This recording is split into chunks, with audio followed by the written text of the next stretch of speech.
इतने कम उम्र में आप एक अच्छे पोजीशन में हैं, आप एक कंपनी रन कर रहे हैं जो लिस्टेड है, और इसमें ऐसे बहुत सारी चीज़ें हैं जो इस कम उम्र में फेस करना एक चैलेंज बन जाता है। इलॉन मस्क की जर्नी ले लो, सबकी जर्नीज अलग अलग है, different type of businesses, different type of risk take है, लेकिन सबकी जर्नी में एक चीज़ कॉमन दिखेगी जब आप उनकी बायोग्राफीज पढ़ोगे कि दे नेवर सिट आइडल। वो खाली नहीं बैठ सकते, उनको नया पंगा लेना है। तो आपको क्या लगता है कि राइट टाइम क्या है कि मुझे बिजनेस करना है, सब मेरा माइंड वही है, तो वो एज क्या है जहाँ से मुझे शुरू कर दें? क्या कोई स्पेसिफिक एज है भी? ट्रेडिंग को ना ज़्यादातर लोगों ने गैम्बलिंग बना दिया, वो नहीं होना चाहिए। There should be solid reasoning behind it, you should have studied about the company and in and exit time आपका फिक्स होना चाहिए। सबसे पहले तो मनी मैटर करता है, सबसे पहला तो पैसे ही मैटर करता है। Okay, when you are starting, ठीक है, क्योंकि मेरे लिए पर्सनली उस टाइम तो वही मोटिवेशन थी। कुछ ऐसे बुक जो आप सजेस्ट करना चाहेंगे जिनको पढ़ के लोगों के ज़िंदगी में कुछ चेंजेस आएगा?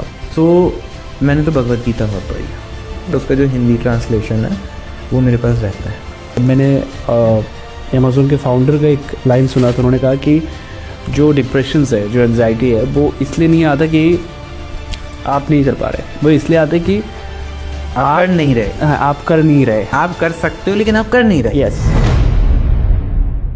सो जैसे कि मैंने आप लोगों से प्रॉमिस किया था कि इन्वेस्टर काजी फैमिली में मैं एक ऐसे मेंबर को ज़रूर बुलाऊंगा जो इंडस्ट्री के बारे में महारत हासिल कर चुके हैं, जो काम कर रहे हैं और जिनको पूरा इंसाइट पता है कि बिजनेसेस कैसे करना है, कैसे ग्रो करना है। और आज हमारे साथ एक ऐसे गेस्ट है जो आज के दिन एक लिस्टेड कंपनी को रन कर रहे हैं और बहुत ही यंग एज में उन्होंने वो सब देखा, अप्स एंड डाउन्स, एंड उस ऊंचाई को भी देखा जहाँ से लोग डरते हैं कि नेक्स्ट क्या होगा।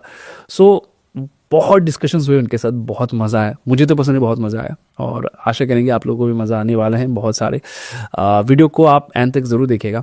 सो निशान भाई, सबसे पहले तो हमारे चैनल पे आने के लिए बहुत बहुत शुक्रिया आपका, ठीक है। और आज ना बहुत सारे बातें करेंगे निशान भाई से और आप लोगों को बहुत सारी चीज़ें जानने को मिलेगा, ठीक है। मैं बहुत एक्साइटेड हूँ ऑनेस्टली बताओ तो, क्योंकि आप लोगों ने ब्रॉडकास्ट देखा, डिफरेंट तरीके के ब्रॉडकास्ट देखे जिसमें कोई ट्रेडर आता है, कोई क्रिएटर आता है, फाइनेंस क्रिएटर जो जर्नी बताता है, अपने पोर्टफोलियो के बारे में बताता है, स्ट्रैटेजी बताता है। लेकिन at the end of the day हमें बिजनेस से प्यार है और बिजनेस के बारे में जानना है कि कैसे क्या किया जा सके। और निशांत भाई का ऑलरेडी एक लिस्टेड कंपनी है एंड वो आज के दिन रन कर रहे कंपनी और टू यंग है, और मुझे लगता है कि इनसे ना बहुत सारी चीज़ें हमें जानने को मिलेगा, बहुत सारी चीज़ें हमें सीखने को मिलेगा। मैं तो बहुत ही एक्साइटेड हूँ, आपको भी वीडियो को अंत तक देखना है और मुझे लगता है कि ऐसे ऐसे चीज़ें आपको सीखने को, जानने को मिलेगा ना। और पूरा रॉ है, ठीक है, यहाँ पर कुछ भी नहीं है। मैंने आई थिंक निशांत भाई को भी कहा भी था, पूरा रॉ रखेंगे, जो है मन में सवाल वो ही करेंगे, ठीक है। और इसके लिए उनको जवाब देना होगा और कोई ऑप्शन है नहीं, ठीक है। First of all, Rashid ji, I'll intervene and say thank you for inviting me to your first podcast, as you told me just before the podcast. तो I am very grateful for that. And आपके जो भी सवाल होंगे, I'll try जो भी मेरी best of knowledge है, एक्सपीरियंस है, उसके हिसाब से मैं आपसे शेयर करूँ। सबसे पहले तो निशांत भाई आपका एज जानना चाहूँगा। एज गेस करो आप। अप्रॉक्स 32, 31 और 35। ओके, थोड़ा आसपास ही थे हम लोग। सो मुझे सबसे बेस्ट चीज़ जो आपने लगा कि एक एक टू यंग एक इंसान जो मैंने आपके कुछ रील्स देखे, तो आपने अपने डेली लाइफ क्या चल रहा है क्या नहीं आप वहाँ पर बता रहे थे, तो मुझे लगा कि इतने कम उम्र में आप एक अच्छे पोजीशन में हैं, आप एक कंपनी रन कर रहे हैं जो लिस्टेड है और इसमें ऐसे बहुत सारी चीज़ें हैं जो इस कम उम्र में फेस करना एक चैलेंज बन जाता है, ठीक है। तो सबसे पहले तो जानना चाहेंगे कि ये कंपनी जो आपने शुरू किया यहाँ तक कैसे आप आए, ठीक है। See company was started by my father. मैं एक सेकेंड जनरेशन एंटरप्रेन्योर हूँ, ओके, ठीक है। My father had a very lucrative history. पहले उन्होंने बैंकर की जॉब से स्टार्ट करा, ओरिएंटल बैंक ऑफ कॉमर्स में थे, फिर he became an advocate, criminal lawyer थे, okay, for 10 to 12 years। And उसके बाद 1989 में ये बिजनेस स्टार्ट हुआ एज अ प्रोप्राइटरी। अब वो जर्नी बढ़ती गई, जुड़ते गए। 94 में उन्होंने लॉ छोड़ दिया। देन केम अ टाइम जब मेरी ग्रेजुएशन कंप्लीट हुई, मैनेजमेंट कोर्स था, and in 2011 I joined the business. 13 साल हो गए हैं आज पूरे पूरे। तो उस टाइम फादर अपने जो भी उनके ऑलरेडी जो बिजनेस चल रहा था, that was with some partners. My father was basically a working partner in that business. Okay. तो उन्होंने सेपरेट करा क्योंकि एक सपोर्टिंग हैंड आ गया था। ठीक है, तो ज़ीरो से फिर से स्टार्ट करा। At that time my father was 45 और समथिंग। तो उन्होंने स्टार्ट करा एंड उनको सपोर्टिंग हैंड मेरा मिला। तो मुझे भी वो एक तो फर्स्ट हैंड जो एक्सपीरियंस होता है ना नया बिजनेस स्टार्ट करने वाला, फ्रॉम इंस्टॉलेशन ऑफ प्लांट और कैसे नए कस्टमर्स लाने हैं, सप्लायर्स लाने हैं, सब कुछ स्क्रैच से था वो। तो हूँ तो मैं सेकेंड जनरेशन, लेकिन वो जो एक नए प्लांट लगाने में एक्सपीरियंस मिलता है ना, आई थिंक वो लेना बहुत ज़्यादा ज़रूरी है। अगर कोई सेकंड जन में भी है या थर्ड जनरेशन भी है, तब उससे क्या होता है, वो चैलेंज लेने वाली जो एक माइंडसेट होता है ना, वो आ जाता है। कुछ नया करते हो आप, एक्साइटेड नहीं फील करते। ठीक है, तो एक एक्साइटमेंट रहता है शुरू में। ठीक है, अब द सेकेंड चैलेंज कम्स। जिस दिन मैं पहले दिन बिजनेस में आया, माय फादर, मैंने उनको बहुत ओपनली, बहुत अच्छी रिलेशनशिप थी हमारी, कोई जनरेशनल गैप नहीं था, कुछ नहीं था। एंड आई टोल्ड हिम कि पापा यार, उस टाइम देखो यार, we were like a middle class family, क्योंकि वर्किंग पार्टनर थे, he used to get some part of profits. तो मिडिल क्लास फैमिली। तो मैंने पापा को बोला, मैंने कहा, he was also very ambitious, और अलग होने का रीज़न भी यही था कि उनको कुछ बड़ा करना था।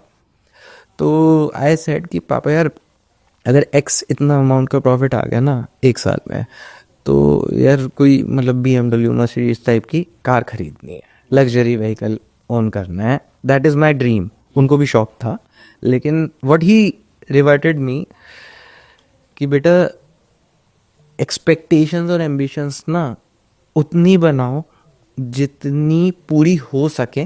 अदरवाइज क्या होगा, आप एक आध साल बाद, 2 साल में बहुत जल्दी ना फ्रस्ट्रेटेड फील करने लगोगे। So that was my first learning. दो, हमने एम्बिशंस रिड्यूस नहीं करी, हमने शायद वो जो 1 साल में करना था वो हमने 6 महीने में बाय गॉड्स ग्रेस करा। Okay. ठीक है, तो वहाँ से एक मोटिवेशन मिला अलग कि भाई अब जर्नी चल गई है। जितने टारगेट्स बनाए थे we achieved before time. That was the journey with my father. ठीक है, तो वहाँ से उनसे मुझे बहुत कुछ सीखने को मिला, क्योंकि उनके अंदर रिस्क टेकिंग कैपेसिटी और चैलेंज टेकिंग कैपेसिटी मुझसे बहुत ज़्यादा स्ट्रांग थी। Now I have that.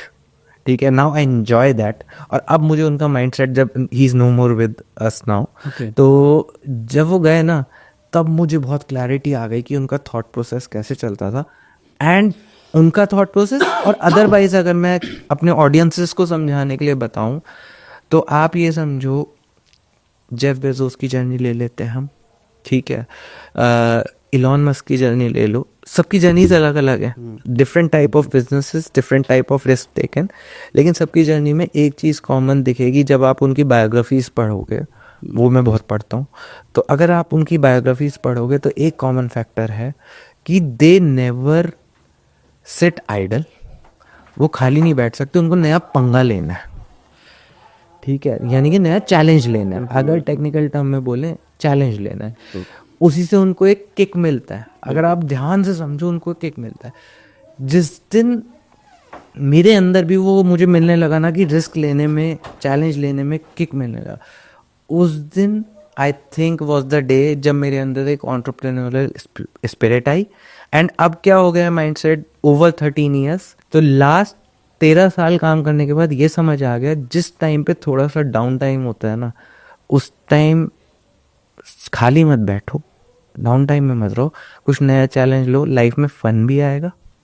And ultimately it will result in the growth of your business as well as your personal growth, क्योंकि जब नया चैलेंज लोगे तो नया सीखोगे।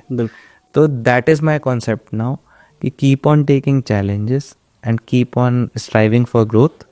और आप मतलब उसमें हैप्पीनेस भी मिलती है मुझे तो, और उसी से जो है सब कुछ जो दिखता है लोगों की हो रहा है ओवरनाइट, वो ओवरनाइट नहीं, वो धीरे धीरे होता रहता है।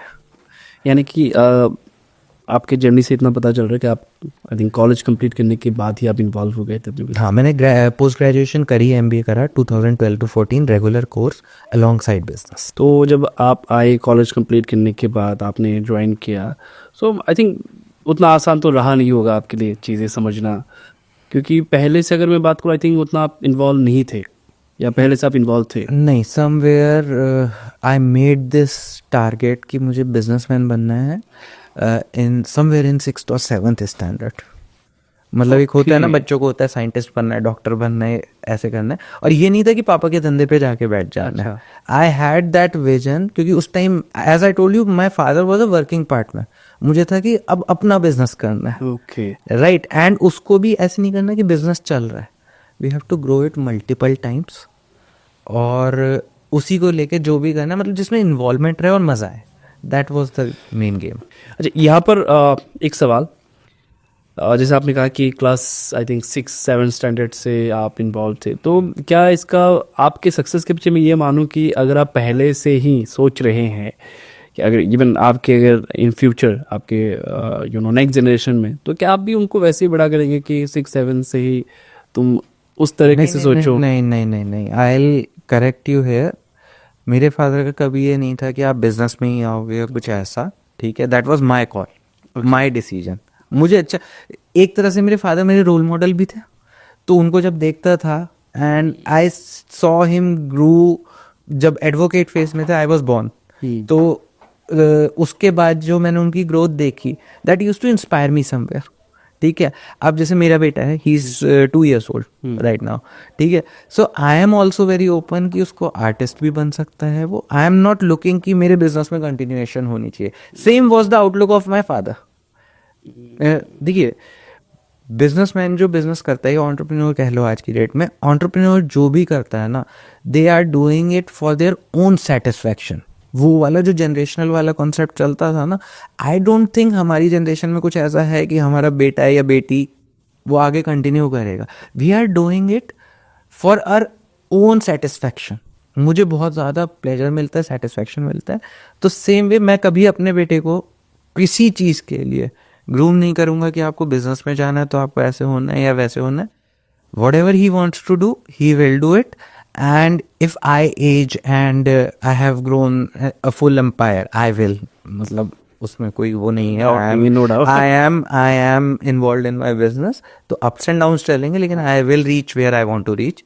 तो और उसके बाद मेरे पास सक्सेशन नहीं है supposingly, then also I think listed company होने का ये एडवांटेज होता है कि you can easily give it in the right hands, क्योंकि मैंने अपने टाइम में जो करना है वो मैं करूँगा, that is for my satisfaction, और उससे एक लेगेसी बनेगी। अब वो ज़रूरी नहीं है वो लेगेसी फ्रॉम फादर टू सन ही जानी चाहिए। आई am not from that school of thought. तो अगर मेरे बेटे का इंटरेस्ट किसी और चीज़ में, या he is more capable in something else, तो I would very much prefer जो केपेबल हैंड्स हैं उसमें दिया जाए, so that legacy is continued. जैसे आप एग्जाम्पल देख लो आज की डेट में टाटास, 125 साल से पुरानी लेगेसी है, and the baton has never been given from father to son only. whosoever was capable in the family, mostly for in Tata's case, उसको दी जाती है वो। Tata trust decides who would be the, अभी रतन टाटा जी गए, उसके बाद ट्रस्ट ने डिसाइड करा कि who would be the next successor who will be heading the Tata Group. तो similarly my vision also goes in that direction कि आगे फिर वो कैपेबिलिटीज के बेसिस पे होना चाहिए, तभी वो लेगेसी आने वाली सेंचुरीज तक चलेगी। अच्छा, यहाँ से एक सवाल आ जाता है। सवाल ये है कि हर एक बिजनेस में अप्स एंड डाउन्स रहते हैं। आपने बहुत अर्ली एज पे अपने बिजनेस को संभाला, यूँ कह लीजिए, अगर मैं कहूँ तो आपने ही ऑलमोस्ट सारी चीज़ें सेटअप वगैरह की है, राइट?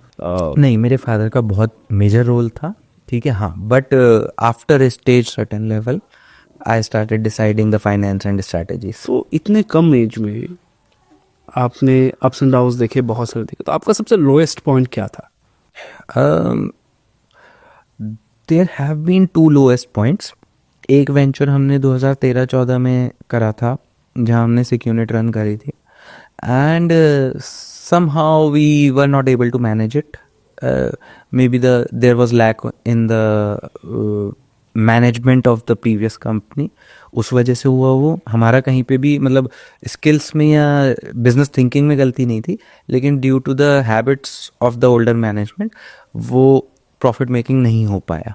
तो वहाँ पे एक हमें 3 साल में जर्नी स्टार्ट करने की ही एक बहुत मेजर सेटबैक लगा लॉस के फॉर्म में.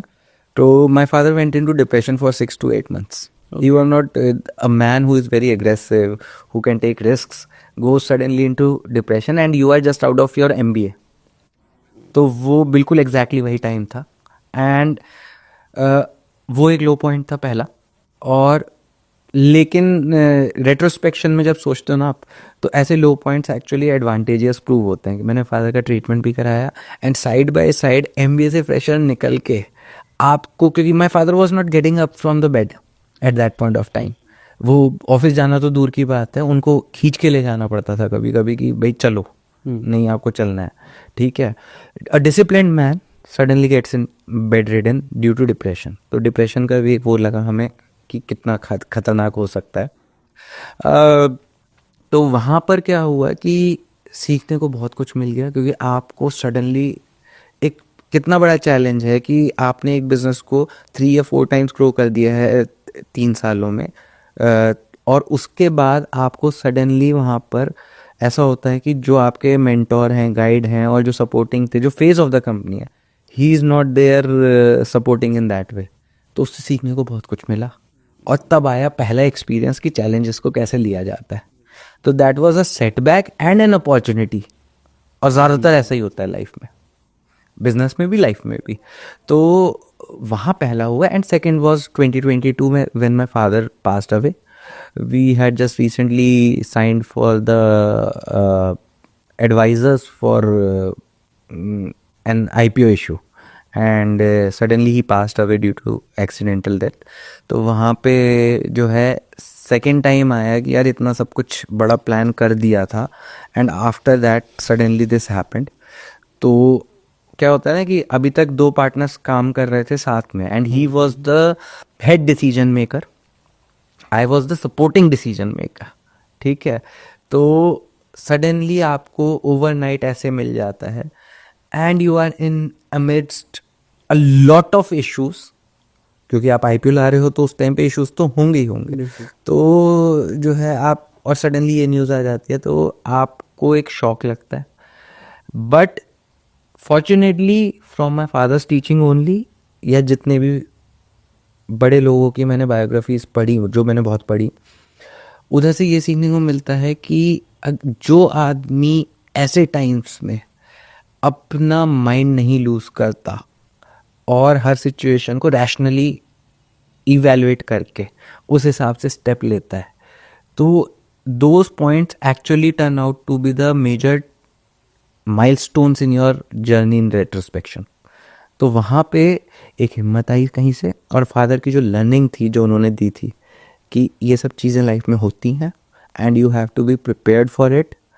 अगर ले मैन भाषा में कहूँ, बी अ मैन, वो वाली एक स्पिरिट आ जाती है. And I am not saying it in chauvinist way. Be a man मैं लड़की के लिए भी कह सकता हूँ, लड़की होती तो वो भी हो सकती है. It's about taking the challenges head on. तो ये 2 लो पॉइंट्स थे और वही 2 अपॉर्चुनिटीज भी थी somewhere to prove myself. तो दुनिया के लिए प्रूव करना और उससे कहीं ज़्यादा अपने लिए प्रूव करना कि you are capable of doing something like that. तो वो करा. And after my father expired almost exactly in 6 months our company was listed. Okay. So company को एज यूजुअल चलाया भी, ग्रोथ भी इनफैक्ट आई. 10% के अराउंड की ग्रोथ थी उस फाइनेंशियल ईयर में. ग्रोथ भी आई और IPO भी आया and me and my team managed it well. So that was, मतलब अब क्या होता है ना, अब कोई चैलेंजिंग सिचुएशन आती है तो इन 2 पॉइंट्स को मैं दोबारा से याद कर लेता हूँ. अगर कभी मुझे फियर आता है, डर आता है, तो मैं इन 2 पॉइंट्स को हमेशा याद कर लेता हूँ and I am back on track. अब यहाँ से बहुत सारे सवाल आ गए मेरे दिमाग में. पहला सवाल तो ये है कि सबसे पहले बताइए कि आपका जो बिजनेस है वो किस किस सेक्टर में, किस किस फील्ड में है. अच्छा, ठीक है. सो हम लोग स्टील ब्राइट बार्स बनाते हैं, वायर्स बनाते हैं, और उसके आगे कुछ फॉरवर्ड इंटीग्रेटेड प्रोडक्ट्स बनाते हैं, न्यूमेटिक नेल्स होती हैं गन से लगने वाली, और अभी और फर्दर 2-3 प्रोडक्ट्स लाने वाले हैं with in this calendar year. तो we are catering to the auto sector. We are basically steel processors. So we are catering to the auto sector, to the engineering sector, to the home appliances sector. मतलब आप कह सकते हो जितना steel use होता है ना जिस सेक्टर में, हम हर सेक्टर में वहाँ पे केटर करेंगे. तो multi sectoral kind of business है. एंड आवर इंटेंट इज़ कि आगे आगे इसको और भी ज़्यादा वास्ट करना है और एक प्रोडक्ट मिक्स ऐसा बनाना है जो बड़ा यूनिक सा हो. तो यहाँ पर ये भी एक चीज़ है कि आपने तो सेक्टर आइडेंटिफाई कर लिया कि आपको किस सेक्टर पे, किस निश पे काम करना है. कोई काम करना चाहता है आज के, तो कोई बिजनेस करना चाहता है, ठीक है, तो वो जो अपॉर्चुनिटी है वो कैसे आइडेंटिफाई करें? ये वाला जो क्वेश्चन है ना, मैं आपको फ्रैंकली बताऊँ, मेरे से बहुत पूछा जाता है हर जगह, ऑफलाइन ऑनलाइन बहुत सारे. क्योंकि आज की डेट में मैंने देखा एंटरप्रेन्योरशिप की वेव है, एंड कॉलेज से निकल के बच्चा यूजुअली जॉब की जगह एंटरप्रेन्योरशिप प्रेफर कर रहा है. जिसकी मेरी कॉलेज स्टूडेंट से बात होती है यही दिखता है. And opportunities are also endless. लेकिन क्या हो रहा है, ज़्यादातर बच्चे जो गलती कर रहे हैं, वो ये गलती कर रहे हैं कि अपॉर्चुनिटी जो उनको फर्स्ट दिख रही है ना, फर्स्ट एंड फॉरमोस्ट, उसको पकड़ रहे हैं. और फर्स्ट एंड फॉरमोस्ट क्या अपॉर्चुनिटी दिखती है बच्चों को, जो ट्रेंडिंग होता है. ठीक है, जैसे फॉर एग्जांपल क्विक कॉमर्स आज की डेट में हाइप है, क्विक कॉमर्स कर लो. सेकंड, मैं जानता हूँ you are also into investing, but you are mature investor. ठीक है, बच्चे भी आजकल इन्वेस्टिंग को, ट्रेडिंग को बिजनेस की तरह मान रहे हैं. बिल्कुल बिल्कुल. विच इज़ अ वेरी, आपको भी पता है, which is a very wrong way of looking at it. बिल्कुल. उसके लिए एक अलग माइंडसेट चाहिए. ठीक है, तो जो ट्रेंडिंग चल रहा है ना, बच्चा आते ही उसको अपॉर्चुनिटी मानेगा, उसमें एक अच्छा सा बिजनेस मॉडल बनाएगा और शुरू हो जाएगा. विच इज़ वेरी रॉन्ग, क्योंकि अगर हर कोई उसमें घुस रहा है बिजनेस में, तो it is going to be very tough. अभी आई वॉज स्टडिंग समथिंग, तो अपॉर्चुनिटीज़ जो आइडेंटिफाई करनी चाहिए ना, हमेशा वहाँ पे करनी चाहिए जहाँ पर आपकी जो प्रॉफिट मार्जिन्स है वो बहुत हाई है, कट थ्रोट कंपटीशन भी नहीं है. ढूंढना पड़ेगा थोड़ा सा, लेकिन जब ढूंढोगे तो उसमें आपको एक शुरू में जो स्टार्टिंग पॉइंट मिलेगा ना 1-2 साल का. देखो, शुरू के जो ईयर्स होते हैं बिजनेस में, that are most crucial, critical, क्योंकि उसमें प्रॉफिट निकालना बहुत मुश्किल काम होता है. जैसे मैंने अपने ही बताया आपको, जब फादर के साथ स्टार्ट करा 2011 में, तो उस टाइम पे हमारी फर्स्ट फोकस था कि प्रॉफिट मैक्सिमाइज कैसे करके हर ट्रांजैक्शन पे निकाला जाए, हर डील पे इतना % प्रॉफिट कम से कम बचे. क्योंकि उससे क्या हुआ, कैपिटल एक्यूमुलेट हुई और हमें ग्रोथ कैपिटल मिलती गई और हम बढ़ते गए. लेकिन अगर आप शुरू में लॉस कर रहे हो, तो फिर आप VCs के पास फंडिंग के लिए जाओगे, बैंक के पास जाओगे, बैंक भी 3-4 साल बाद ही लोन देगा. उससे पहले हो सकता है आपका बिजनेस क्रैश कर जाए, अगर बहुत ही कॉम्पिटिटिव लैंडस्केप है. तो अपॉर्चुनिटी आइडेंटिफाई करने में मैं सबको यही बताता हूँ कि सबसे पहला तो ये देखो, प्रॉफिट मार्जिन वाला प्रोडक्ट ढूंढो. सेकेंड थिंग इज कि उसके साथ आप ये भी देखो कि मैं कितना अपने बिजनेस को खुद फंड कर सकता हूँ. फॉर एग्जाम्पल, आप कोई कॉमर्स के बिजनेस के लिए जाओ तो huge amount of funds are required. ठीक है, अब उसके लिए आप VC, seed funding etcetera, series A, B सब करोगे. लेकिन उसकी जगह अगर आप आज केसर उगाने का धंधा करो, ठीक है, रूम में केसर हो जाती है, वर्टिकल फार्मिंग का कॉन्सेप्ट है. अच्छा. ठीक है, USA में बहुत ट्रेंडिंग है इस टाइम पे. ठीक है, अभी रिसेंटली पढ़ा है मैंने, इसलिए बता रहा हूँ. तो वो 10 बाय 10 का रूम आप कहीं पे लेके अंदर with less amount of inputs, बहुत इफेक्टिव है, 10x प्रोड्यूस निकाल सकते हो. ओके. सो ऐसे, अब मैंने भी तो स्टडी करा ना यार, तो ऐसे ही जो कॉलेज से निकला उसका तो और ज़्यादा रिसर्च वाला माइंडसेट होगा. तो they should search for these business instead of going for glamorising business. Go for such businesses. इस पे जोक भी है ना कि बनिए का बच्चा क्या ढूंढता है, वो ढूंढेगा कि जो इलायची के अंदर दाना है उसको कैसे पैकिंग करके बेचूं, उसमें क्योंकि मार्जिन ज़्यादा है. तो हमें हमेशा ये देखना है कि हम शुरू में जिसमें मिनिमम कैपिटल लगे, क्योंकि रिस्क कम हो गया आपका, कैपिटल जहाँ कम लगाई रिस्क कम हो गया. ठीक है, मिनिमम कैपिटल लेके मैक्सिमम आउटपुट आए शुरू में 1 2 3 साल, क्योंकि उससे आपका कॉन्फिडेंस बूस्ट होगा कि भाई मैंने प्रॉफिट कमा लिया, इतने पैसे कमाए, अच्छा भी लगता है, जेब में पैसा आता होगा। बिल्कुल बिल्कुल। ठीक है ना, तो उससे आपका कॉन्फिडेंस बूस्ट होगा। अब जब 1 साल हो गया, फिर आप सैचुरेशन पे मत बैठे रहो कि वो अब आगे क्या करूं। उसके बाद क्या होगा, जब आप और थोड़ा दिमाग लगाओगे ना, तब आपके पास उससे बड़ा प्लान निकल के आएगा। This is what I'm saying.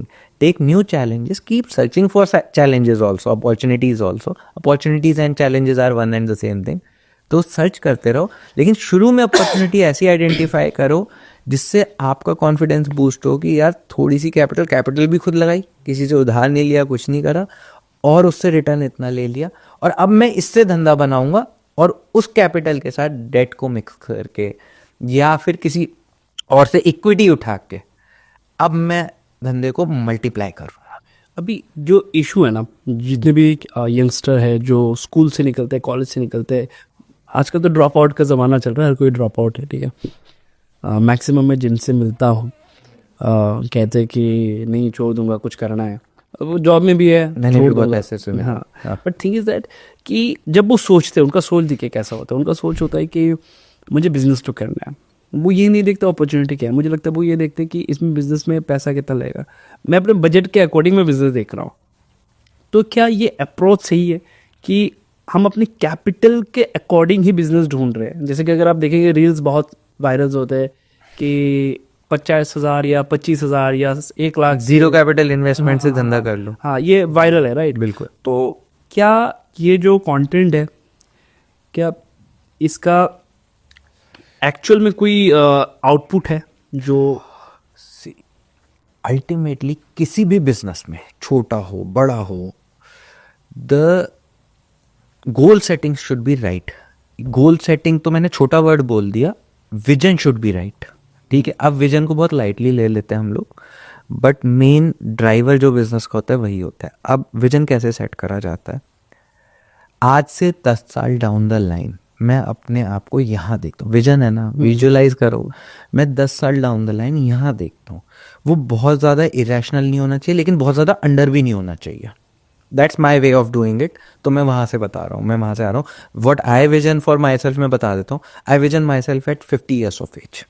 जो भी मेरा है, that I vision at 50 years of age. और आज से नहीं कर रहा, this was my planning when I entered business at the age of 22। तो जैसे मैंने आपको कार वाला अपना एग्जांपल दिया कि 1 साल में कार, ठीक है, 3 साल में था कि घर ऐसा ऐसा होना चाहिए, स्विमिंग पूल होना चाहिए, घर में ऐसा होना चाहिए, and that was linked to my profits कि इतना प्रॉफिट करूंगा तो ये करूंगा। ठीक है, अभी भी 1 2 हैं फिलहाल के, अभी भी ठीक है, हाँ, तो चल रहा है।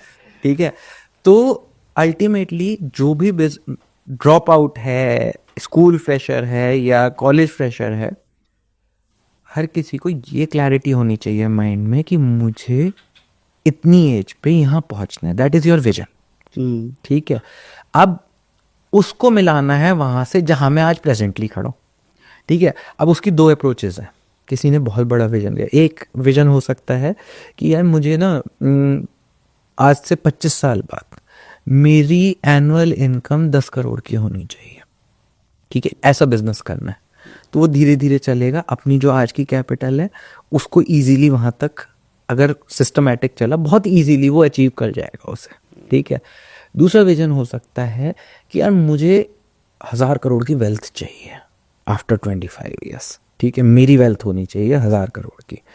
तो उसके लिए वो जो अप्रोच लेगा, then it would be the second approach कि बिजनेस बड़ा सोचेगा और वीसी फंडिंग उठाएगा या कोई मतलब आउटसाइड पार्टनर लेगा, इक्विटी उठाएगा, जैसे मर्जी, तो वो फिर बड़ा गेम खेलेगा उस हिसाब से। तो एक तो बूट स्ट्रैपिंग वाला तरीका है, उसमें सुकून है, आप धीरे धीरे चल सकते हो, कछुए की तरह चलोगे, लेकिन जहाँ आपको 25 साल डाउन द लाइन पहुँचना है वहाँ पहुँच जाओगे। ठीक है, उसमें आपको मेंटल स्ट्रेस कम लेना है, मेंटल वरीज कम लेनी है, चैलेंजेस कम लेने हैं। ठीक है, अगर आप वैसी लाइफ विजुअलाइज करते हो तो this is the right method, क्योंकि 10 करोड़ साल का भी कोई कम नहीं होता, बहुत अच्छा खासा अमाउंट है, बहुत लोगों के लिए वो ड्रीम है। ठीक है, तो अगर आप ऐसे सिस्टमेटिकली सोच के चलोगे तो एक अप्रोच ये हो सकती है। दूसरी वाली है, फिर आप देखो कि बड़ा आइडिया लो, क्विक कॉमर्स हो गया, जैसे मैंने अभी, मैं बार बार इसलिए मेंशन करूँ क्योंकि बहुत ट्रेंडिंग है, तो बहुत बच्चे में से बोलते हैं कि सर क्विक कॉमर्स का क्या होगा। तो दूसरा तरीका ये है, फिर मैं तो भाई क्विक कॉमर्स में कुछ डिस्ट्रप्टिव मॉडल बनाऊंगा, VC फंडिंग उठाऊंगा, ऐसे ऐसे मेरे गोल्स रहेंगे, माइलस्टोन्स रहेंगे, और हाँ फिर मेरे पास 25 साल बाद एग्जिट लेके 1000 करोड़ की वेल्थ हो जाएगी। ठीक है। दूसरा तरीका ये है, इसमें सब कुछ आपको करना है, बहुत फास्ट लाइफ रहेगी आपकी, खाना पीना नींद सब भूल जाओगे, काम करोगे। लेकिन दोनों तरह के लोग होते हैं, तो आपको बजाय कि मेरे पास आज कैपिटल कितनी है, उससे ज़्यादा ये करना है कि मेरे पास एनर्जी कितनी है और मेरे लिए क्या ज़्यादा वैल्यूएबल है, वेदर इट इज़ पीस और I love more a fast life, जिसको वो एनर्जी में यूज़ करना चाहता हूँ। तो दोनों तरीके सही हैं, कोई सा भी गलत नहीं है अप्रोच। लेकिन बजाय कैपिटल पे फोकस करने के मेरे पास कितना है, फोकस इस पे करो कि मुझे 25 साल डाउन द लाइन कहाँ पहुँचना है, और मैं उसमें इनपुट अपनी तरफ से, अपनी पर्सनैलिटी के पॉइंट ऑफ व्यू से क्या क्या दे सकता हूँ। तो आई think that would clarify each and everything for your life. एक यहाँ पर सवाल है। सवाल ये है कि जो मैंने देखा है, ठीक है, कुछ लोग हैं जो सोचते हैं कि मुझे बिजनेस करना है, एंड मान के चलो उनकी एज हो जाती है 30-35 के अराउंड। उस समय पे बहुत ज़्यादा रिस्क नहीं ले सकते, क्योंकि वो समय होता है एकदम हाईलाइटेड एज है कि ज़्यादा फैमिली को सपोर्ट करना है, उस समय पे ज़्यादा एक्सपेरिमेंट नहीं कर सकते। तो आपको क्या लगता है, क्या राइट टाइम क्या है कि मुझे बिजनेस करना है, सपोज मेरा माइंड वही है, तो वो एज क्या है जहाँ से मुझे शुरू करना है? क्या कोई स्पेसिफिक एज है भी, या हम किसी भी समय पे शुरू कर सकते हैं? ठीक है, मैंने आपको वो सिचुएशन बता दिया कि मैक्सिमम लोग जो 30-35 तो होता नहीं है, 30-28 इस एज में उनके पास खास करके कुछ ऐसे भी चीज़ें आते हैं, I think family and all, उनको उस समय भी इन्वॉल्व होना, रिस्पॉन्सिबिलिटीज बढ़ती हैं। देखो यार, मैं तो आई एम माई सेल्फ 35, ठीक है, एंड मेरा मानना ये है कि माइंडसेट जो है, मोर और लेस आपका बिलीफ सिस्टम एक ही जगह पे रहता है, कि जो आपने बिलीफ फॉर्मेटिव ईयर्स में फॉर्म कर लिया ना, वही रहेगी, आपकी चेंज नहीं होगी। If you have started to believe कि भाई रिस्क टेकिंग इज़ गुड, तो आप उससे कभी हट नहीं पाओगे। बहुत सारे ट्रेडर्स डूबते हैं ना, इसलिए क्योंकि वो रिस्क लेते रहते हैं, चाहे कुछ भी डूब रहा है, लेकिन वो लेते रहेंगे क्योंकि वो फितरत बन गई है। ठीक है। और कुछ लोग होते हैं कि वो रिस्क लेना ही नहीं चाहते। अच्छा, यहाँ पर एक क्विक सवाल, आपने कहा कि बहुत सारे ट्रेडर जो है वो रिस्क लेते हैं, एक क्विक सवाल आपसे, एज ए लिस्टेड कंपनी, आप जैसे कि आपकी लिस्टेड कंपनी है, और आप क्या सजेस्ट करते हैं, लोगों को ट्रेड करना चाहिए? इन्वेस्ट अगर मेरी पर्सनल फिलॉसफी मानोगे, investment is good. Trading as a business कोई कर रहा है, डिसिप्लिन्ड वे में कर रहा है, तो कोई बुराई नहीं है। ओके, डिसिप्लिन्ड वे में कर रहा है। ये देखिए, ट्रेडिंग को ना ज़्यादातर लोगों ने गैम्बलिंग बना दिया, वो नहीं होना चाहिए। There should be solid reasoning behind it, you should have studied about the company, and in and exit time आपका फिक्स होना चाहिए। यहाँ पर और एक सवाल आ गया मेरा। सवाल ये है कि लोगों के मन में डाउट होता है, हालांकि इस सवाल हमसे पूछा जाता है सबसे ज़्यादा कि सर फंडामेंटल देखो या टेक्निकल। हाँ, आप क्या सजेस्ट करते हैं? फंडामेंटल। तो टेक्निकल की फिर वैल्यू क्या है? See, it's my personal opinion, personal belief. Again what I have observed is, क्योंकि मैंने अपनी कंपनी की लिस्टिंग से पहले कभी भी मैंने स्टॉक मार्केट में कुछ इन्वेस्ट भी नहीं करा था। ट्रेडिंग तो छोड़ दो, इन्वेस्ट भी नहीं करा था। ठीक है। And what I have observed now is कि मार्केट जो है ना, वो सेंटिमेंट से बहुत ज़्यादा चलता है, और अगर आपका शेयर बिल्कुल ऑर्गेनिक चल रहा है तो it will go with the flow of Sensex and all. मैं अपनी कंपनी की बात कर रहा हूँ, मैंने देखा है उसमें कि वो फ्लो से ही चलता है। ठीक है। अगर आप कोई न्यूज़ नहीं दे रहे हो 2-4 महीने तक, तो नीचे जाता जाएगा। ठीक है, क्योंकि इस मार्केट में ये है कि no news is bad news. Okay, लोगों के अंदर पेशेंस नहीं है। No news is bad news, वो no news is good news का कॉन्सेप्ट नहीं चलता। तो अगर फंडामेंटल्स स्ट्रांग है ना, तो कंपनी हो सकता है 1 साल उतना प्रॉफिट ना कमाए या रेवेन्यूज में ग्रोथ ना ले, लेकिन अगर फंडामेंटल स्ट्रांग है, डूबेगी नहीं। ठीक है, तो आपका पैसा अगर रखा है and you are a patient investor, ठीक है, और आपने देख लिया फंडामेंटल्स स्ट्रांग है यार कंपनी के, तो वो जो 1 साल में नहीं रिटर्न दी उसने, वो शायद 3 साल बाद उसको सारा निकाल देगी। अच्छा, यहाँ पर और एक सवाल आ गया मेरा। फंडामेंटल आपने छेड़ ही दिया बात, तो मान के चलिए किसी को फंडामेंटल जानना है, मुझे आपकी कंपनी के बारे में जानना है, ठीक है, और इसका फंडामेंटल में जानना चाहता हूँ, वो क्या है जिसको देख के मैं कह सकता हूँ कि कंपनी फंडामेंटली स्ट्रांग है और ये परफॉर्म करने वाले आने वाले सालों में?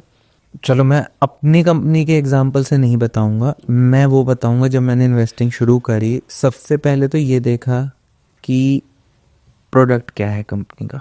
ओके, ठीक है, क्या ये प्रोडक्ट एक फैड है? फैशन तो एक चीज़ होती है जो 3-4 साल चल जाता है, फैड होता है जो 6 महीने चलता है। तो क्या ये फैड है कि आज है नहीं है? जैसे मैंने अभी तक कोई स्टार्टअप में नहीं करा, ओके, ठीक है, रीज़न बीइंग आई फील वो डिस्टरप्ट कर रहे हैं कुछ चीज़ को, तो उनको डिस्टरप्ट करने वाला भी बहुत जल्दी जल्दी आ जाता है उसका, बिल्कुल, उनके मॉडल को भी डिस्टरप्ट करने वाला आ जाता है, राइट। तो यू नेवर नो कि क्या होगा, क्योंकि I am a long term investor, I am not a short term investor. तो मैं तो लॉन्ग टर्म के लिए करके चल रहा हूँ, मैं रोज़ देख नहीं सकता, मेरे पास टाइम नहीं है कि मैं रोज़ स्टॉक उठा के देखूंगा अपना। तो मुझे चाहिए कि मेरा विजन है कि भाई 10 साल बाद एक पर्सनल वेल्थ भी बनती जाएगी साइड में, इसलिए इन्वेस्ट करा हुआ है मैंने। तो व्हाट आई डिड वाज कि मैंने देखा आज आप सोलर वाली कंपनीज हैं फॉर एग्जांपल, ठीक है, या कुछ भी जो रिन्यूएबल एनर्जी में है, and that will give you return like कि आज एक आपका जो है एक इंफ्रास्ट्रक्चर खड़ा कर रहा है, उस पर केपेक्स कर रही है कंपनी, और उसके बाद उसकी रिकरिंग इनकम्स हैं कॉन्स्टेंटली फॉर ईयर्स। एग्जाम्पल इसमें सबसे बड़ा है कि जियो का आपका मोबाइल जो है हो गया था, this is not in renewable sector, but उन्होंने एक इंफ्रास्ट्रक्चर ऐसा खड़ा कर दिया था जो मतलब बाकी सारी टेलीकॉम कंपनीज को रेप्लिकेट करना मुश्किल है। और अब उनको अगर एक कस्टमर से एवरेज पे 200 रुपये भी आ रहा है पर मंथ, तो एक कस्टमर से साल में 2400 रुपये वो ले ही रहे हैं। और मार्केट कितनी पोटेंशियल है, और अभी हाल फिलहाल में तो उनकी टेक्नोलॉजी को कोई डिस्टर्ब कर नहीं सकता, उसको बहुत ज़्यादा इंफ्रास्ट्रक्चर स्पेंड करना पड़े, तो प्लस सॉलिड ग्रुप की बैकिंग है रिलायंस इंडस्ट्रीज का, तो that would be one of my favourite investment to do, okay, अगर लॉन्ग टर्म करना है तो। ओके। तो ये जो लोग पी देखते हैं, फिर अदर चीज़ें जो देखते हैं, पैरामीटर, अर्निंग पर रेशियो, बहुत सारी चीज़ें देखते हैं, ठीक है, तो इनकी कोई वैल्यू है एक्चुअल में? वैल्यू बिल्कुल है, ओके, ठीक है, लेकिन ऐसा नहीं है कि आपकी अर्निंग पर शेयर जो है और वो, क्योंकि numbers, see I am sitting on the promoter side, right, तो मुझे ये पता है कि बहुत बार ऐसा होता है कि किसी चीज़ में आपको मान लो कल एक ग्रोथ चाहिए मुझे अगले साल या उसके अगले साल, 2 साल डाउन द लाइन, ठीक है, तो ये वाला प्रोडक्ट जो है ना, इसमें मार्जिन बहुत ज़्यादा है, मुझे ये प्रोडक्ट जो है, लेकिन मेरी सेल्स कम है, अब इसकी कैसे बढ़ाई जाए सेल? इसका फॉरेन मार्केट है। अब फॉरेन मार्केट आते ही सबसे पहले क्या करना पड़ेगा मुझे कि मुझे बाहर जाना पड़ेगा, एग्जीबिशन में एग्जिबिट करना पड़ेगा, या कुछ ना कुछ ऐसी ल्यूक्रेटिव मार्केटिंग स्ट्रैटेजी आज अप्लाई करनी पड़ेगी जिससे सेल्स 1-2 साल बाद जो है जनरेट हो जाएगी, ठीक है।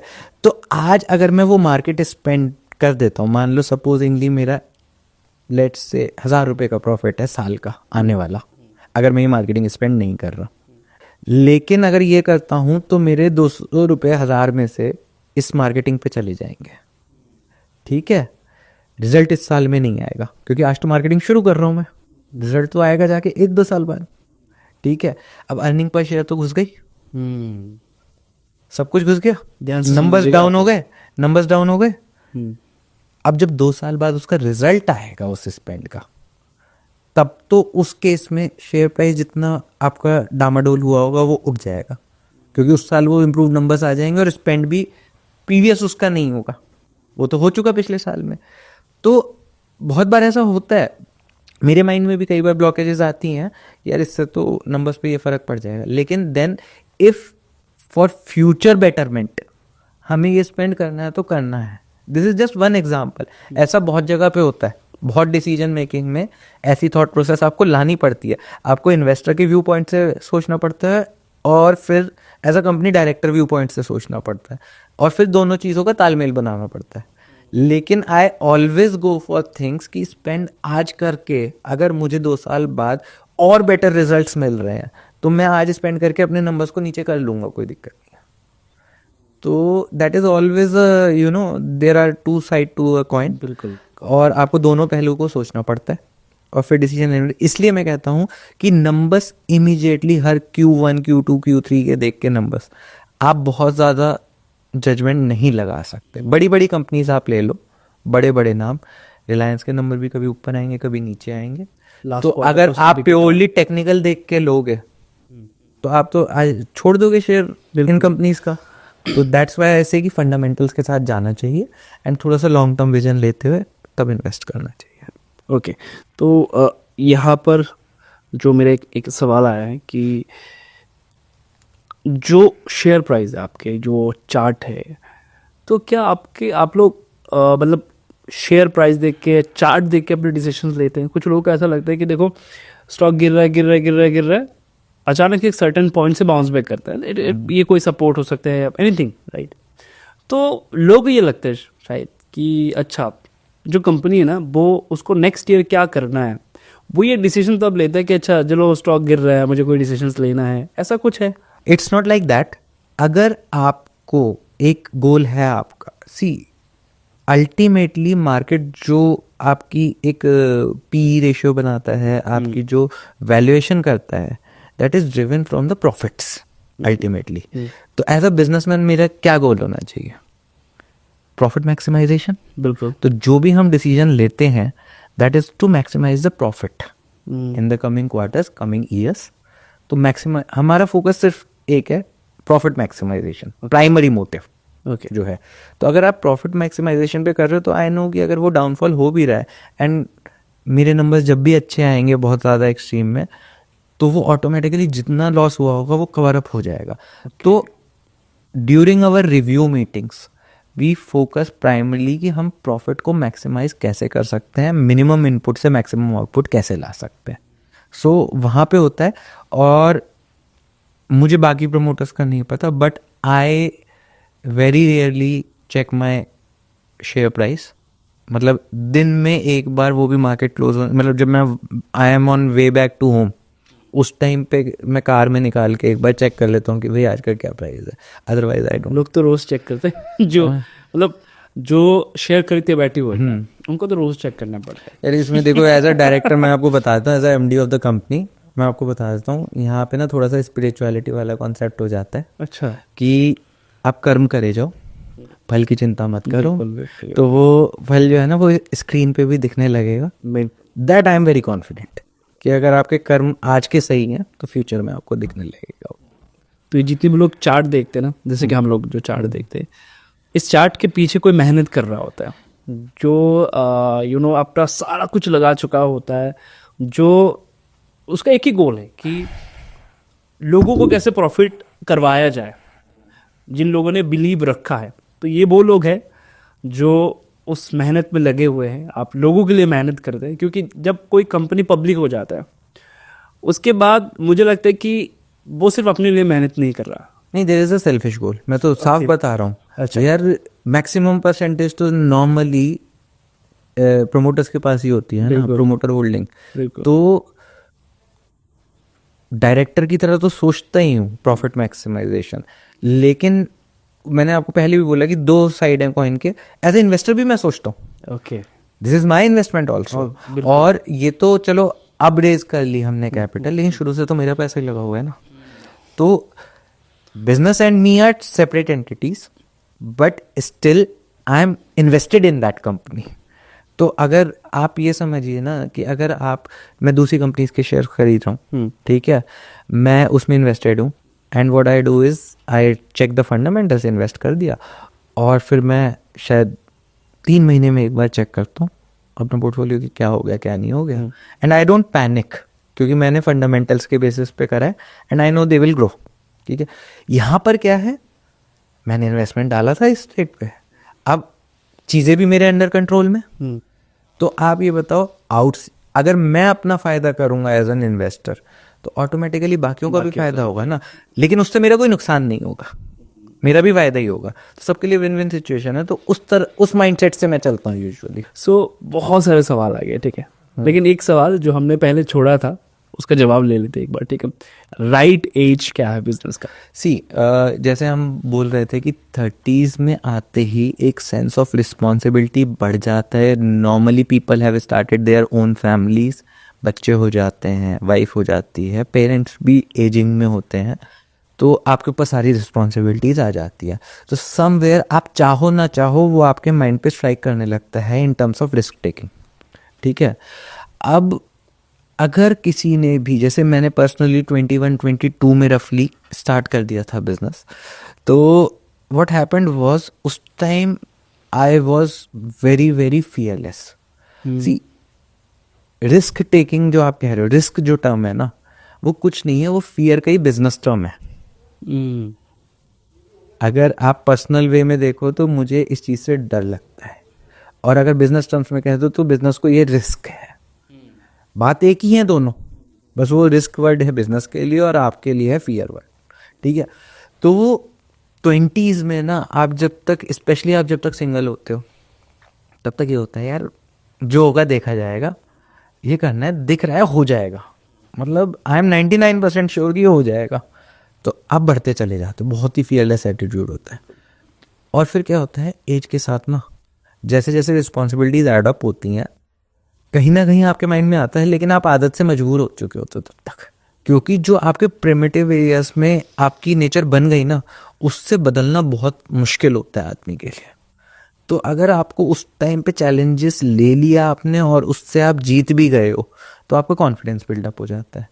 30s में आके क्योंकि मैंने तो 21-22 में कर दिया, बट मुझे जहाँ तक लगता है कि 30-35 में, क्योंकि मेरे बहुत सारे कॉलेज में फ्रेंड्स थे, ठीक है, जो कहते थे 2-3-4 साल जॉब करेंगे, उसके बाद फिर हम बिजनेस करेंगे, एक्सपीरियंस लेके, कैपिटल एक्यूमुलेट करके। तो लेकिन किसी ने भी नहीं करा, क्योंकि मुझे ऐसा लगता है कि जब आपके बीवी बच्चे हो जाते हैं, आपकी एक वेल सेटल्ड जॉब हो जाती है, आपको लगता है कि इतना भी काफ़ी है, and you come into a comfort zone, और फिर उस कंफर्ट जोन से बाहर जाना मुश्किल हो जाता है, क्योंकि आपको ये लगता है, आप नेगेटिव ज़्यादा सोचने लगते हो। जैसे 20s में तो आप सोचते हो यार क्या ही हो कर ले, देखा जाएगा, क्या ही हो जाएगा, नहीं हुआ तो फिर कुछ कर लेंगे, बाद में नौकरी कर लेंगे, बिल्कुल, ठीक है। यहाँ पे क्या है कि नौकरी छोड़ के आ रहा हूँ तो कैसे करूँ। बहुत सारे एग्जाम्पल्स हैं जिन्होंने करा, लेकिन और सक्सेसफुल हैं, लेकिन उससे ज़्यादा, कहीं ज़्यादा ऐसे एग्जाम्पल्स हैं जो फेल्ड भी हैं, ठीक है, वो आएंगे नहीं आपके सामने। लेकिन जब मैं बैठता हूँ बिजनेस सर्कल में, किसी से बात करता हूँ या कोई जॉब कर रहा है और उसको देखता हूँ, तो ऐसे बहुत सारे एग्जाम्पल देखने में मिल जाते हैं, who failed in businesses after taking a job experience, जिन्होंने 30s में 40s में स्टार्ट करा। ये ट्रू है कि जिन्होंने 20s में स्टार्ट करा, उनको ज़्यादातर को सक्सेस जो होती है वो 30s में और 40s में जाके मिलती है। मैक्सिमम बिलियनर्स 40s में बनते हैं सबसे ज़्यादा, तो 50s में भी बनते हैं और कुछ 30s में भी बनते हैं, अब तो ज़्यादा बनने लगे। बट 40s इज द, एक डेटा के हिसाब से आया था कि, रिपोर्ट के हिसाब से, कि 40s में मैक्सिमम लोग बिलियनर लेवल रीच करते हैं। तो इससे एक सवाल आ गया, आप कब तक जा रहे हैं इस वो मैं डिस्क्लोज नहीं करूंगा। ओके, उसका एक और रीज़न है, बताइए। अगर लोगों ने रिवर्स कैलकुलेशन शुरू कर दी तो ना मैं जो है सेबी के उसमें आ जाऊंगा, कि आपने हिंट दे दिया था। ओके, चलिए हम लोग कुछ अपने लिमिटेशन में ही बात करेंगे। हाँ, तो इसलिए मैं नहीं मेंशन करूंगा। ओके ओके, चलिए, तो ये तो हो गया, जो भी माइंडसेट है। अच्छा, अभी स्पेसिफिकली माइंडसेट पे बात करेंगे, ठीक है, कि बिजनेस करने के लिए क्या माइंडसेट चाहिए। लेकिन इससे पहले एक सवाल, कि किसी को कंपनी लिस्ट करना है, वो कब पता चल जाता है कि हाँ ये राइट टाइम है मुझे लिस्ट करना है, अगर कोई आज के दिन बिजनेस कर रहा है, मान के चलिए। देखो सर, जब मैं लाया ना IPO, तो मुझे कुछ लोगों ने कहा it's too early for you, ठीक है, जब लाया नहीं था उससे पहले तक कुछ जो नोन थे, उन्होंने कहा it's too early for you, इसको और बड़ा करो।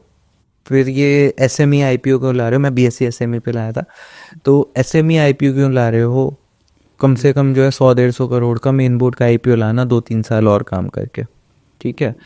कुछ लोगों ने कहा कि राइट टाइम है, कुछ लोगों ने कहा कि मतलब लाने का फ़ायदा ही नहीं है, ठीक है। तो हर तरह का व्यू पॉइंट था। अब राइट टाइम कोई नहीं होता। अगर आपकी कंपनी, आपका विजन क्या है अगेन, अगर आपकी कंपनी के मान लीजिए प्लान्स हैं कि मुझे ये करना है, ठीक है, एंड यू आर टेकिंग कि 3-4 ईयर्स डाउन द लाइन में ये करूँगा, और अगर कोई ग्रोथ कैपिटल मिल जाएगी तो I can do it faster, ठीक है, तो आपको आईपीओ लाना चाहिए, इक्विटी रेज करनी चाहिए। क्योंकि उससे क्या होता है, एक देखो डेट ले लेके करते रहो आप, उसकी एक लिमिटेशन है।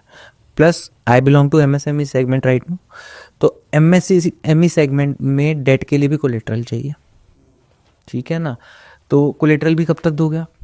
सो this is a different route of funding entirely, and it opens a lot of door, just funding नहीं, लेकिन in terms of visibility of the company, in terms of the network reach that you get being a listed company, ठीक है, वो जो 2 advantage मिलती है ना आपको, that is the reach, visibility and the network, वो आपकी ग्रोथ में फर्दर हेल्प करता है। तो it's not just about funding. तो my personal opinion about this topic is कि every time is the right time if you have solid growth plans, okay, ठीक है, एंड यू हैव विजिबिलिटी कि इसके लिए इतना फंड लगेगा और इसको मैं यहाँ लगा के इतना आउटपुट ज़्यादा ला सकता हूँ। आपको एक सोर्स ऑफ फंडिंग ही तो मिल रहा है एक तरह से, तो आप इतना बढ़ा सकते हो, तो दैट इज़ राइट। लेकिन दैट बीइंग सेड, अगर आपके ग्रोथ प्लान बहुत ज़्यादा हाई नहीं है, बहुत ज़्यादा एम्बिशियस नहीं हो, वही वाली बात कि मेरे को तो भाई 10 करोड़ साल कमाना है, शांति से बैठूंगा मैं तो कोई दिक्कत नहीं है, then you shouldn't go for IPO. Okay, again peace of mind वाला कॉन्सेप्ट है कि हाल फिलहाल में हमने देखा कि ऐसे कंपनीज है जो 12 करोड़ के आईपीओ के लिए उन्होंने आईपीओ डाला 12 करोड़ के लिए और उनको मिला 4000 समथिंग, 400 टाइम सब्सक्रिप्शन मिला। Okay, so I know which company you are talking about. Okay, so जो सवाल यहाँ से है कि क्या अब भी जब भी आप लोग लिस्ट करते हैं कंपनी को, आप देखते कि राइट टाइम क्या है, या ऐसा कुछ है कि राइट टाइम पे ही लिस्ट करना है? जैसे कि आज के दिन लोग पागल है कि जैसे तैसे करके मुझे इन्वेस्ट करना है। सी, मैं आपको बता देता हूँ, मैंने जिस टाइम कंपनी की लिस्टिंग कराई थी उस टाइम पे बिल्कुल रॉन्ग टाइम था। ओके, ठीक है, अडानी हिंडनबर्ग वाला हुआ था आई थिंक 9th और 10th Jan 2023। उसके बाद से मेरे आईपीओ तक, my IPO opened up on 23rd March 2023। उससे पहले बजट का भी गिरावट चल रहा था।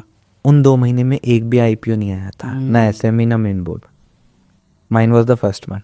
अच्छा, इसमें और एक चीज चल रहा था, आई थिंक एलआईसी का भी कुछ आईपीओ का प्लान चल रहा था। हाँ, वो भी बैकआउट हुआ था after the Adani and Hindenburg case. तो आप ये लगाओ, तो मेरे लिए तो राइट टाइम था ही नहीं। और उसके अलावा जो ज़्यादातर इन्वेस्टर्स होते हैं, they route their investments into other portfolios और they withdraw during March year end closing. और मेरा आया था March 23rd 23 को, मतलब 2023 मार्च में लास्ट में, तो it was the last IPO of that financial year. Okay, तो दोनों कंडीशंस मेरे लिए ऑड थी, ठीक है। और एक मज़े की बात और है, this I came to know recently only, BSC SME के जो हेड थे पहले, Ajay Thakur ji, he recently got out of BSC and he released a book. मुझे भी ये फैक्ट नहीं पता, अक्टूबर में रिलीज करी उन्होंने अभी बुक, उसमें उन्होंने मेंशन करा हुआ है। मुझे अभी तक नहीं पता था ये दोनों चीजें। तो why I went for that IPO at that point of time, क्योंकि मुझे लगा this is right time for my company. Market right wrong, देखो वही फंडामेंटल्स स्ट्रांग है, आपका सब कुछ सही है, तो आप किसी भी टाइम जाओ, मार्केट विल सपोर्ट। तो मेडन के आईपीओ के आने के बाद आई थिंक 2023 में उसके बाद 150 से 160 आईपीओ आए हैं in the remaining 9 months of that calendar year. तो दैट वाज द केस। तो एक वेव चली और 400 टाइम सब्सक्राइब भी हुआ आईपीओ, उससे भी ज़्यादा भी हो चुके हैं शायद अब 1-2 आईपीओस। तो वो सब कुछ हुआ, ठीक है, but it's not like that. Again वो इन्वेस्टर का क्या सेंटिमेंट चल रहा है, I can't comment about that. लेकिन अगर आपकी कंपनी के लिए राइट टाइम है तो आईपीओ लाओ। अगर आपके पास राइट स्ट्रैटेजी है कि इन फंड से मैं मैक्सिमम आउटपुट कैसे ला सकता हूँ, and you can tell that story to the public and let them decide, तो आपको उस टाइम पे राइट टाइम में आईपीओ लाने का। मार्केट तो देखो अप है डाउन है, अप है डाउन है। अच्छा, यहाँ पर जो हमारे व्यूअर्स हैं ना, उनके लिए ये पॉइंट ये है कि वो जानना चाहते हैं कि कोई भी आईपीओ, अब जब कोई आईपीओ आता है, कोई कंपनी लिस्ट होता है पहली बार, तो हमारे पास टेक्निकल तो कुछ होता नहीं है। हमें जानना है कि ये हमारे लिए सही होगा या गलत होगा।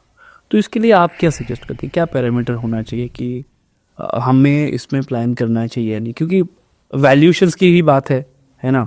सो हमें कैसे ये जानना चाहिए कि अच्छा चलो कंपनी ये सही होगा हमारे लिए। See this is much more like, उस टाइम पे देखिए जब DRHP फाइल करा जाता है कंपनी का, which is public document before the IPO, people should read that document. बहुत मोटा डॉक्यूमेंट होता है, लोगों के पास जनरली टाइम नहीं होता, but it is very vastly available on the stock exchange on which it is about to list, ठीक है, और उनकी वेबसाइट पे भी होता है कंपनी के। और उसमें फंडामेंटल्स, अगेन प्रोडक्ट क्या बेच रहा है, क्या आगे होने वाला है, क्या इन फंड्स का यूटिलाइजेशन करने वाले, ये सब पैरामीटर्स बहुत स्ट्रांगली पढ़ने चाहिए, फंडामेंटल्स सारे जो हो गए, ठीक है। उसके अलावा 3 साल की परफॉर्मेंस उसमें होती है DRHP में, लास्ट 3 ईयर्स की। तो आप देख सकते हो कि क्या पैटर्न रहा है, एक जनरल पैटर्न। मैं ये नहीं कह रहा कि पिन पॉइंट करके आप वो देखो कि प्रॉफिट कैसे है, एंड देन A को B से मिलाओ, दैट इज फंडामेंटल्स को उस टाइम जो टेक्निकल है उससे थोड़ा सा मैच करो। क्योंकि I am not talking about day to day जो आपकी कंपनीज के आप शेयर्स खरीदे, I am talking specifically for the IPO case. तो उन दोनों को, टेक्निकल को और फंडामेंटल को थोड़ा सा कोरिलेट करो, एंड देन कम्स इंटेंट या behaviour of the company in the past, जो भी डेटा अवेलेबल है आपके पास उसके बेसिस पे।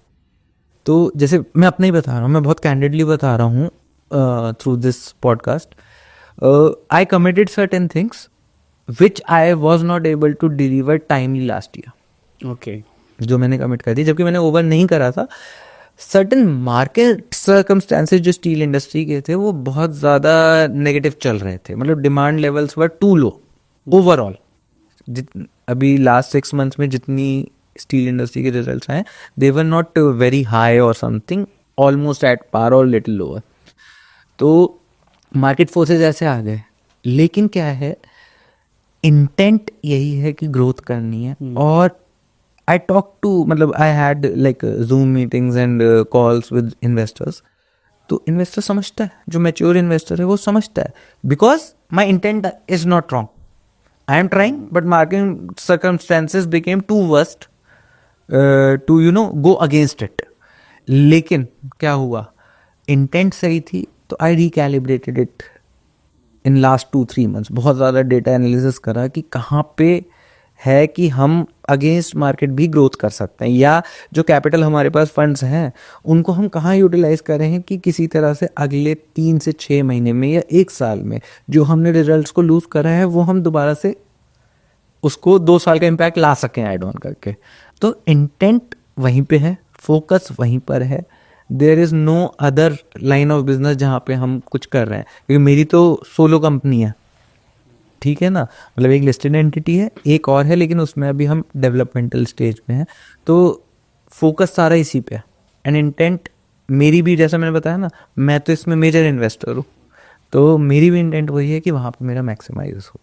तो I think fundamentals combined with technical and the behavioural जो अप्रोच रही है ना कंपनी की, तो उसको आप गेस कर सकते हो कि इस कंपनी की इंटेंट राइट है और ये ऐसे ऐसे जा सकती है। अभी करंट मार्केट में क्या सीन हो रहा है कि जो इन्फ्लुएंसर है वो इंस्टाग्राम के थ्रू या अदर प्लेटफॉर्म के थ्रू ये एकदम शॉर्ट में बताते हैं कि कंपनी क्या कर रहा है, क्या है क्या नहीं। क्या ये सही अप्रोच है आपका? बिल्कुल नहीं जाना चाहिए, बिल्कुल नहीं जाना चाहिए। ओके, सो यही है, अगर आप ऐसा कुछ करते हैं कि किसी इन्फ्लुएंसर ने कह दिया और 1 मिनट की वीडियो में पूरा कंपनी का अगर कोई एनालाइज करके दे रहा है तो बिल्कुल भी नहीं जाना चाहिए, ठीक है। और ये मैं नहीं कह रहा, ये एक ऐसे इंसान कह रहे जो ऑलरेडी इस फील्ड में है, ठीक है।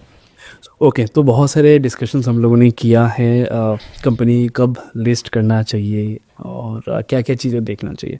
अब बात कर लेते हैं माइंडसेट की, ठीक है, बिजनेस माइंडसेट कि बिजनेस माइंडसेट क्या होना चाहिए, इसके रिलेटेड कुछ चीज़ें। सबसे पहले तो एक सवाल कि जब कुछ लोग बैठते हैं,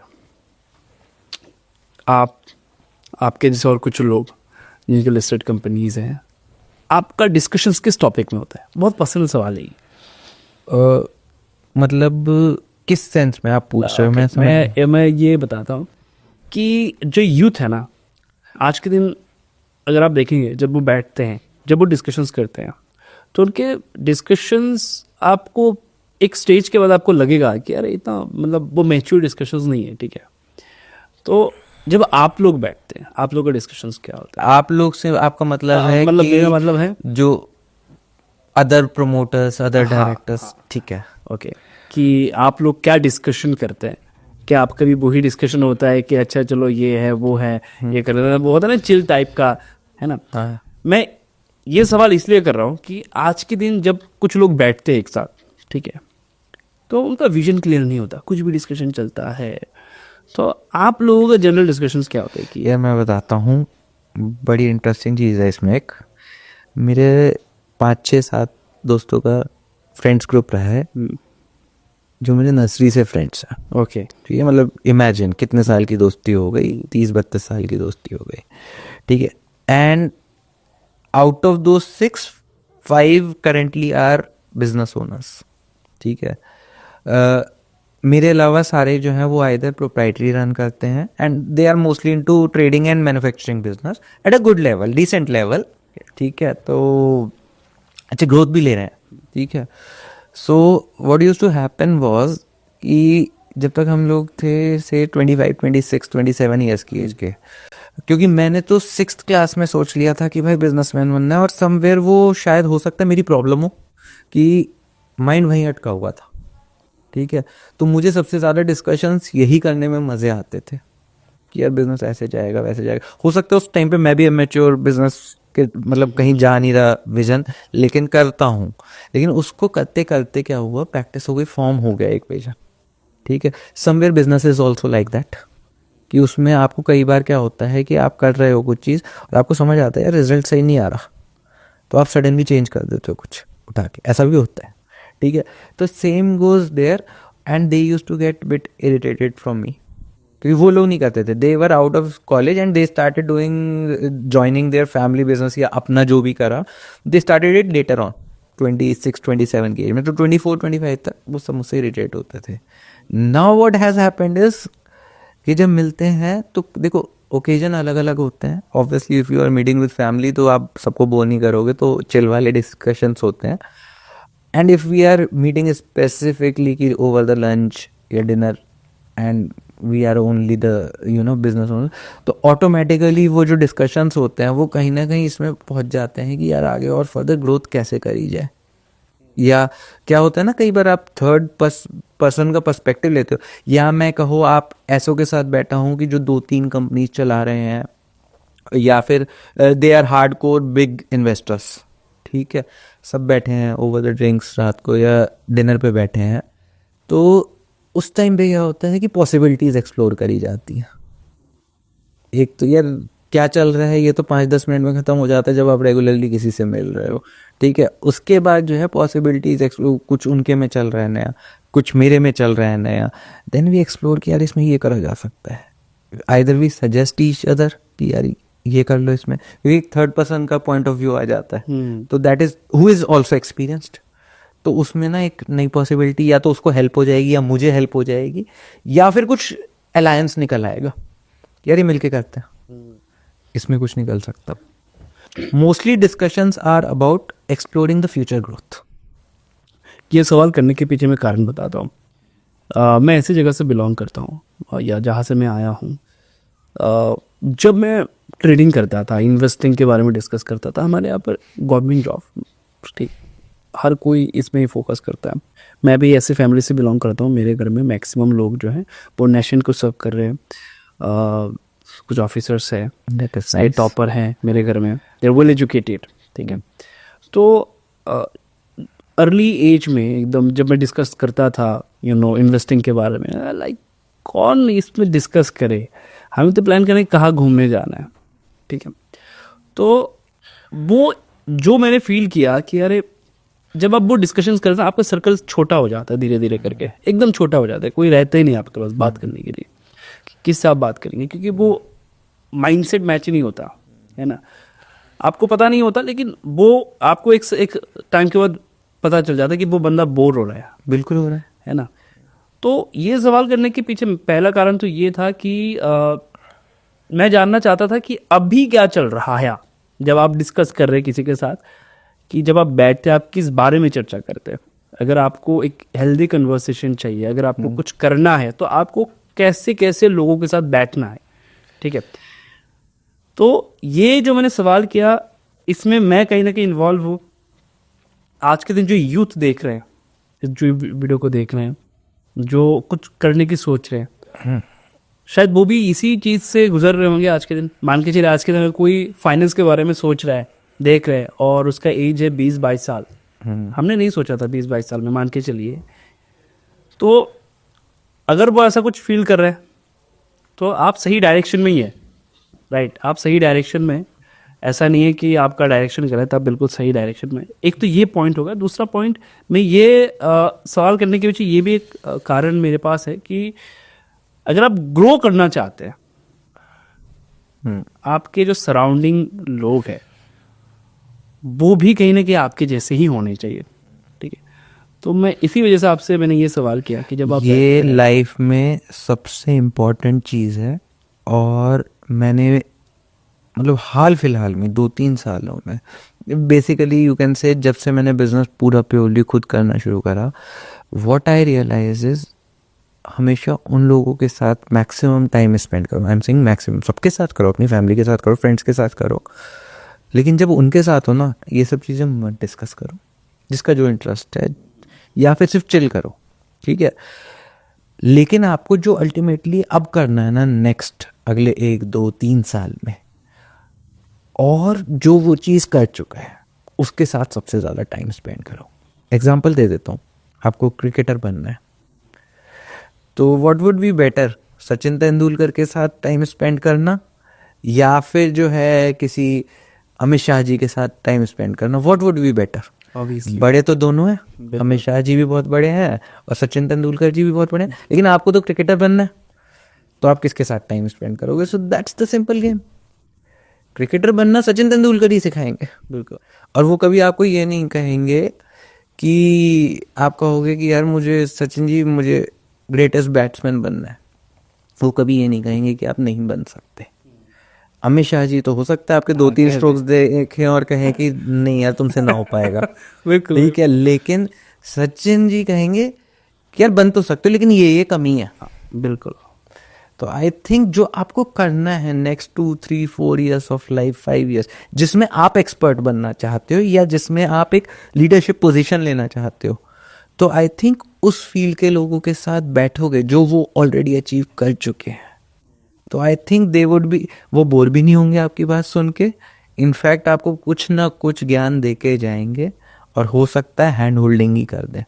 रिसेंटली मैंने एक स्टडी पढ़ा था, और इस स्टडी में कहा गया था कुछ ऐसे लोगों को, आई थिंक ये स्टडी हुआ था 58 आवर का एक स्टडी था, और आई थिंक कुछ 1100 लोगों के साथ ये स्टडी किया गया था। और उनमें क्या किया गया था कि कुछ लोगों को डिवाइड करके अलग अलग ग्रुप में रखा गया। एक ग्रुप वो है जो हाईली परफॉर्म्ड है, जो काम कर रहे हैं, ग्रुप्स हैं, हाँ जी, उनके साथ रखा गया। और कुछ लोग ऐसे हैं जो मतलब आलसी है, बैठे हुए हैं, उतना, और उनको बताया भी नहीं गया था वो कौन से ग्रुप के साथ है। तो ये देखने को मिला कि जो लोग परफॉर्म्ड है, मतलब वो एक्टिवली काम कर रहे हैं, उनके साथ जो लोग रहे हैं, उनके परफॉर्मेंस में 35% का इंक्रीज है। बिल्कुल, सॉरी आई थिंक 15% का, सॉरी हाँ कुछ ऐसे ही है वो, 35% उनमें और उनमें 5-10%। हाँ, ये स्टडी मैंने भी पढ़ी है। तो उनमें कोई ग्रोथ नहीं। तो इसी वजह से मैंने ये सवाल किया आपसे कि कितना इम्पोर्टेंट है ग्रुप, क्या चीज़ इम्पोर्टेंट है, मतलब ग्रुप कितना इम्पोर्टेंट है, कि बहुत ज़्यादा इम्पोर्टेंट, किस ग्रुप में आप बैठ, बहुत ज़्यादा इम्पोर्टेंट है। लेकिन मैं ऐसा नहीं कहूँगा कि आप पूरा टाइम उसी ग्रुप के साथ लगा, तो जैसा मैंने बोला फैमिली, फ्रेंड्स, सबके साथ, क्योंकि कई बार क्या होता है आपको उस मेंटल जोन से थोड़ी देर का ब्रेक भी चाहिए होता है। अगर आप किसी चीज़ में बहुत ज़्यादा इन्वॉल्व हो जाओ ना, तो जैसे मेज़ होता है ना, जो भूल भुलैया होता है, उसमें जब आप अंदर बैठ के ढूंढ रहे होते हो, तो आप घूमते रहोगे, मिल तो जाएगा बाहर का रास्ता, लेकिन शायद हो सकता है टाइम ज़्यादा लग जाए, और सडनली आपको जो है कोई हेलीकॉप्टर में बैठ के ऊपर से दिखा दे तो आप कहोगे भाई इतना इजी तो था, मुझे मिल क्यों नहीं रहा था। तो कई बार आपको दिमाग को आपको बाहर लाना पड़ता है उस चीज़ से। जैसे मैं करता हूँ यूजुअली 7-7:30 में ना रीच हूँ, ऐसा पॉसिबल नहीं हो पाता पूरी तरह से, लेकिन 99% ऑफ द टाइम्स मैं बिल्कुल जो है मोबाइल को अलग रख देता हूँ, and I don't think about work at all. क्योंकि वो जो रात का, यार पुराने टाइम में महाभारत का युद्ध भी जो है सूरज के ढलने के बाद खत्म हो जाता था, अगले दिन सुबह रिज्यूम होता था। वो क्यों करा जाता था? वजह थी उसकी कि रात को जो है ना हम एक दूसरे का सर नहीं खपाएंगे, हम नहीं लड़ेंगे, रात में अपने माइंड को बाहर निकाल लेंगे और कल नई स्ट्रैटेजी के साथ लड़ेंगे। ठीक है, तो यही मैं अपनी वर्क लाइफ और पर्सनल लाइफ में बैलेंस में करता हूँ कि जाने के बाद आई ट्राई। देखो यार, बीइंग एंटरप्रेन्योर कई बार ऐसा होता है कि आप 3-3 रात तक काम कर रहे हो, 10 बजे तक, 11 बजे तक, you are out of station, आप जो है आउट ऑफ इंडिया हो, तो वहाँ तो बैक टू बैक काम चल रहा है, ठीक है ना। लेकिन when I am in my home town working, ठीक है, ऑफिस और घर मेरा पास पास है, तो जब वहाँ कर रहे हैं तो I have a rule kind of a thing कि 7:30 बजे के बाद माइंड को टर्न ऑफ कर दो, फैमिली के साथ टाइम स्पेंड करो, फ्रेंड्स के साथ करो, whatever you feel you know nice doing, और फिर अगले दिन सुबह। तो इसलिए कंपनी दोनों तरह की, जो आपका वर्किंग आ रहा है या उसके बाद भी, if you are in a younger age, जो मैंने बोला कि सिंगल लाइफ में, और वो उसके बाद भी हफ्ते में 3-4 दिन उन लोगों के साथ टाइम स्पेंड करो, लेकिन do get out of that zone, that is my personal advice. लेकिन मैक्सिमम टाइम उन लोगों के साथ स्पेंड करो जो आपको कुछ सिखा सकते हैं। चलिए, माइंडसेट के ऊपर एक सवाल है। मैक्सिमम जो फाउंडर्स हैं, सीईओ हैं, वो सजेस्ट करते हैं बुक पढ़ो। आपके लाइफ में बुक का कोई रोल रहा है? मैंने आपको बताया ना, बायोग्राफीज में बहुत पढ़ता हूँ, ठीक है। मतलब ये मेरी पर्सनल लाइकिंग है कि मैं नॉवेल्स वगैरह नहीं पढ़ पाता, बट सेल्फ हेल्प बुक्स, आपका बायोग्राफीज, ये सब मैं बहुत पढ़ता हूँ। एंड अगेन, जैसे मैंने आपको रात का टाइम बताया कि ऑफिस से जाने के बाद, तो यूजुअली आई ट्राई कि मिनिमम 20 मिनट्स तो मैं बुक को दूं, क्योंकि where I read, I don't take my mobile phone और एनीथिंग डिजिटल वाला जो होता है ना, वो नहीं ले जाता, क्योंकि दैट इज़ द टाइम कि जहाँ पे आपका माइंड समवेयर रीसेट हो जाता है। वो रीसेटिंग बहुत ज़रूरी है, क्योंकि आप इतने ज़्यादा डिजिटल वर्ल्ड से घुस चुके हो ना आप उसमें, कि आपके पास 24/7 लैपटॉप, मोबाइल, सब कुछ है, आप हर जगह मोबाइल और वो ले जा रहे हो, तो उसमें क्या आपकी क्लियर थिंकिंग नहीं हो पाती। क्योंकि आपने बोला कि इतने एंटरप्रेन्योर्स हैं और वो सब हैं, वो बुक रीडिंग के साथ आप एक और चीज़ नोटिस करो, बिल गेट्स साल में 1 महीने के लिए he goes without his mobile, laptop, anything in his out house, बाहर एक उनका सेट हो रखा है location. So somewhere it's very important resetting the mind, specially हर किसी के लिए, स्पेशली फॉर एंटरप्रेन्योर्स के लिए इसलिए ज़रूरी है, वही वाली मेज़ वाली बात, कि अंदर इतना घुस जाता है आदमी, जब पोजीशंस होती है ना, सिचुएशंस ऐसी होती हैं कि क्रिटिकल है, या रिस्क ले लिया है, अब इसको पूरा करना है, तो जब आपने उसको पार कर लिया ना, उसके बाद एक बार ज़रूर आपको रिक्वायर्ड होता है कि माइंड को अब रीसेट करो, वरना आप एक ही डायमेंशन से, एक ही वे में अपनी थिंकिंग को सोचते रहते हो और उसी हिसाब से स्टेप्स लेते रहते हो। तो चाहे वो बुक रीडिंग हो, चाहे यू आर स्पिरिचुअल, ठीक है, मोस्टली होते हैं एंटरप्रेन्योर्स स्पिरिचुअल, ठीक है, जितनों को मैं जानता हूँ, मैं खुद भी I believe in that strongly. मतलब मेरा सुबह का भी ये शेड्यूल है, 30 मिनट्स की मेडिटेशन मेरी कहीं नहीं जाती। I don't pray a lot, ठीक है, रिलीजियस नहीं कह रहा हूँ मैं बिल्कुल भी, मैं स्पिरिचुअलिटी की बात कर रहा हूँ, कि to connect with myself, to know what my mind is thinking. तो बुक रीडिंग से भी वो समवेयर होता है, बहुत लोगों के लिए मुझसे कहीं ज़्यादा होता है। मेरे को बुक रीडिंग से एक रीसेट तो मिलता है, लेकिन मैं बहुत ज़्यादा, मैं ये नहीं कहूँगा कि मेरा माइंड फ्रेश हो जाता है। तो लेकिन बहुत लोगों को मैंने देखा है, मैं जानता हूँ कुछ लोगों को जिनको रीडिंग से बहुत ही ज़्यादा रिलैक्सेशन मिल जाता है। तो इट्स अ वे जिससे आप लर्न भी कर रहे हो, नॉलेज भी ले रहे हो, and you are getting out of that hustle वाला जोन की भागा दौड़ी वाली लाइफ, तो उससे एक एग्जिट होता है वो कुछ टाइम के लिए। सो ये जो दो सवाल है ना, ये मेरे पर्सनल सवाल है, क्योंकि रिसेंटली मैं कुछ कंपनी के बारे में प्लान कर रहा हूँ, कुछ कंपनी को लेके काम कर रहा हूँ। सो एकदम अर्ली स्टेज है, तो थोड़ा सा कन्फ्यूजन है कि किस स्टेप के बाद किसको करना चाहिए, किसको ज़्यादा प्रेफरेंस देना चाहिए। आई गेस कि बहुत सारे लोग उस पार से भी देख रहे होंगे जो सोच रहे कि मेरे माइंड में ये तो है, लेकिन इसका आउटपुट अगर मुझे निकालना है, सबसे पहला रिक्वायरमेंट क्या है, मुझे क्या करना है, किस फेज से आगे जाना है। पहला मेरा सवाल ये है। दूसरा सवाल है सेक्टर आइडेंटिफाई करना है कि किस सेक्टर में बेस्ट पोटेंशियल है फॉर नेक्स्ट 10 ईयर 15 ईयर अगर मैं प्लान करता हूँ, तो कौन सा सेक्टर है जिसमें मुझे जाना चाहिए। ठीक है, कभी कभी क्या होता है कि हम उस फील्ड से है ही नहीं, लेकिन मुझे लगता है कि उस फील्ड में कुछ हो सकता है ना। जैसे कि मुझे लगता है एग्रीकल्चर फील्ड में बहुत कुछ किया जा सकता है। ठीक है, क्योंकि आने वाले दिनों में जो ज़मीन जिस हिसाब से कम हो रहा है, आप अगर इस फील्ड के कुछ भी करते हैं तो आपको एक एडवांटेज मिल सकता है। ठीक है, आज के दिन अगर आप देखें, हमारे जो पहले जनरेशन्स थे वो एग्रीकल्चर के साथ रिलेटेड थे, हम नहीं हैं, हम थोड़ा सा मॉडर्न हो चुके हैं। पर मुझे लगता है कि हमें थोड़ा सा पीछे जाना है, और आप कुछ भी कर लीजिए, वो नीड जो है वो आने वाले दिनों में और इंक्रीज होगा, आपको वो फुलफिल करना ही है। तो आपने मुझसे 2 सवाल पूछे हैं, ठीक है। द थिंग इज, जो मैं आपका जस्ट समझ पा रहा हूँ क्वेश्चन का, कि अगर कोई बिजनेस हमें चूज करना है कि हमें कौन सा करना है, तो एक तो हम उसको कैसे आइडेंटिफाई करें, शायद आपका ये कहने का मतलब है, ठीक है ना। किस सेक्टर में करें, that is your second question. तो फर्स्ट एंड फॉरमोस्ट आपको सबसे पहले तो यही देखना है कि 10 ऑप्शन हैं अगर, तो उसमें से एक पहला जो मतलब बेस्ट बैठ रहा है, हर एक का प्रोज एंड कॉन्स देखना है हमें, ठीक है।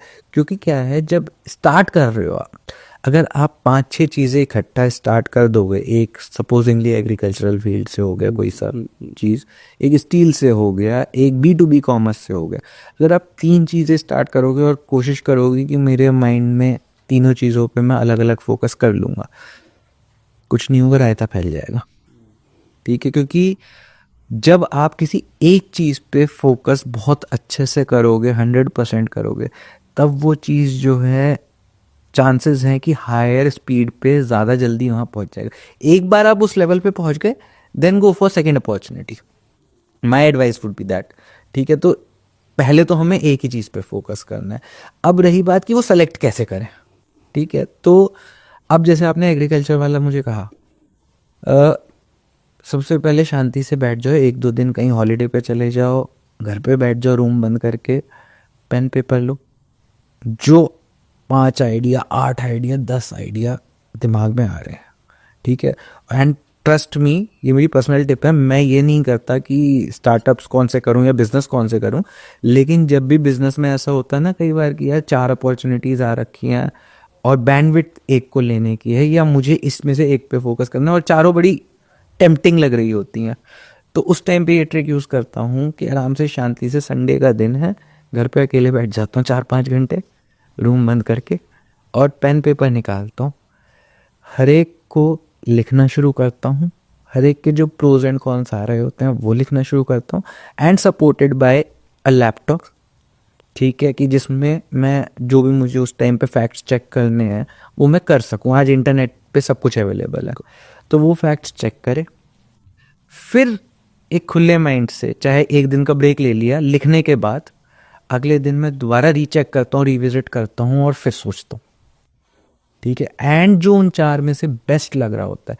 सी सेक्टर, आप 10 साल की 15 साल की जो रिपोर्ट की बात कर रहे हो, आज इतना ज़्यादा डायनेमिक एनवायरनमेंट हो चुका है after the advent of smartphones, internet, ये 2 चीज़ों ने हर चीज़ की पेस को बढ़ा दिया है। Plus the third is startup ecosystem, जो हर कोई कह रहा है कि हम डिसरप्शन कर रहे हैं, ठीक है। आज कोई डिसरप्शन आया, वो 2 साल चलेगा, 2 साल बाद पता चला उसको डिसरप्ट करने के लिए कोई आ गया, बिल्कुल, ठीक है। तो इन 10 साल, 15 साल, 20 साल की रिपोर्ट्स की कितनी वैलिडिटी है, we can't comment on that right now.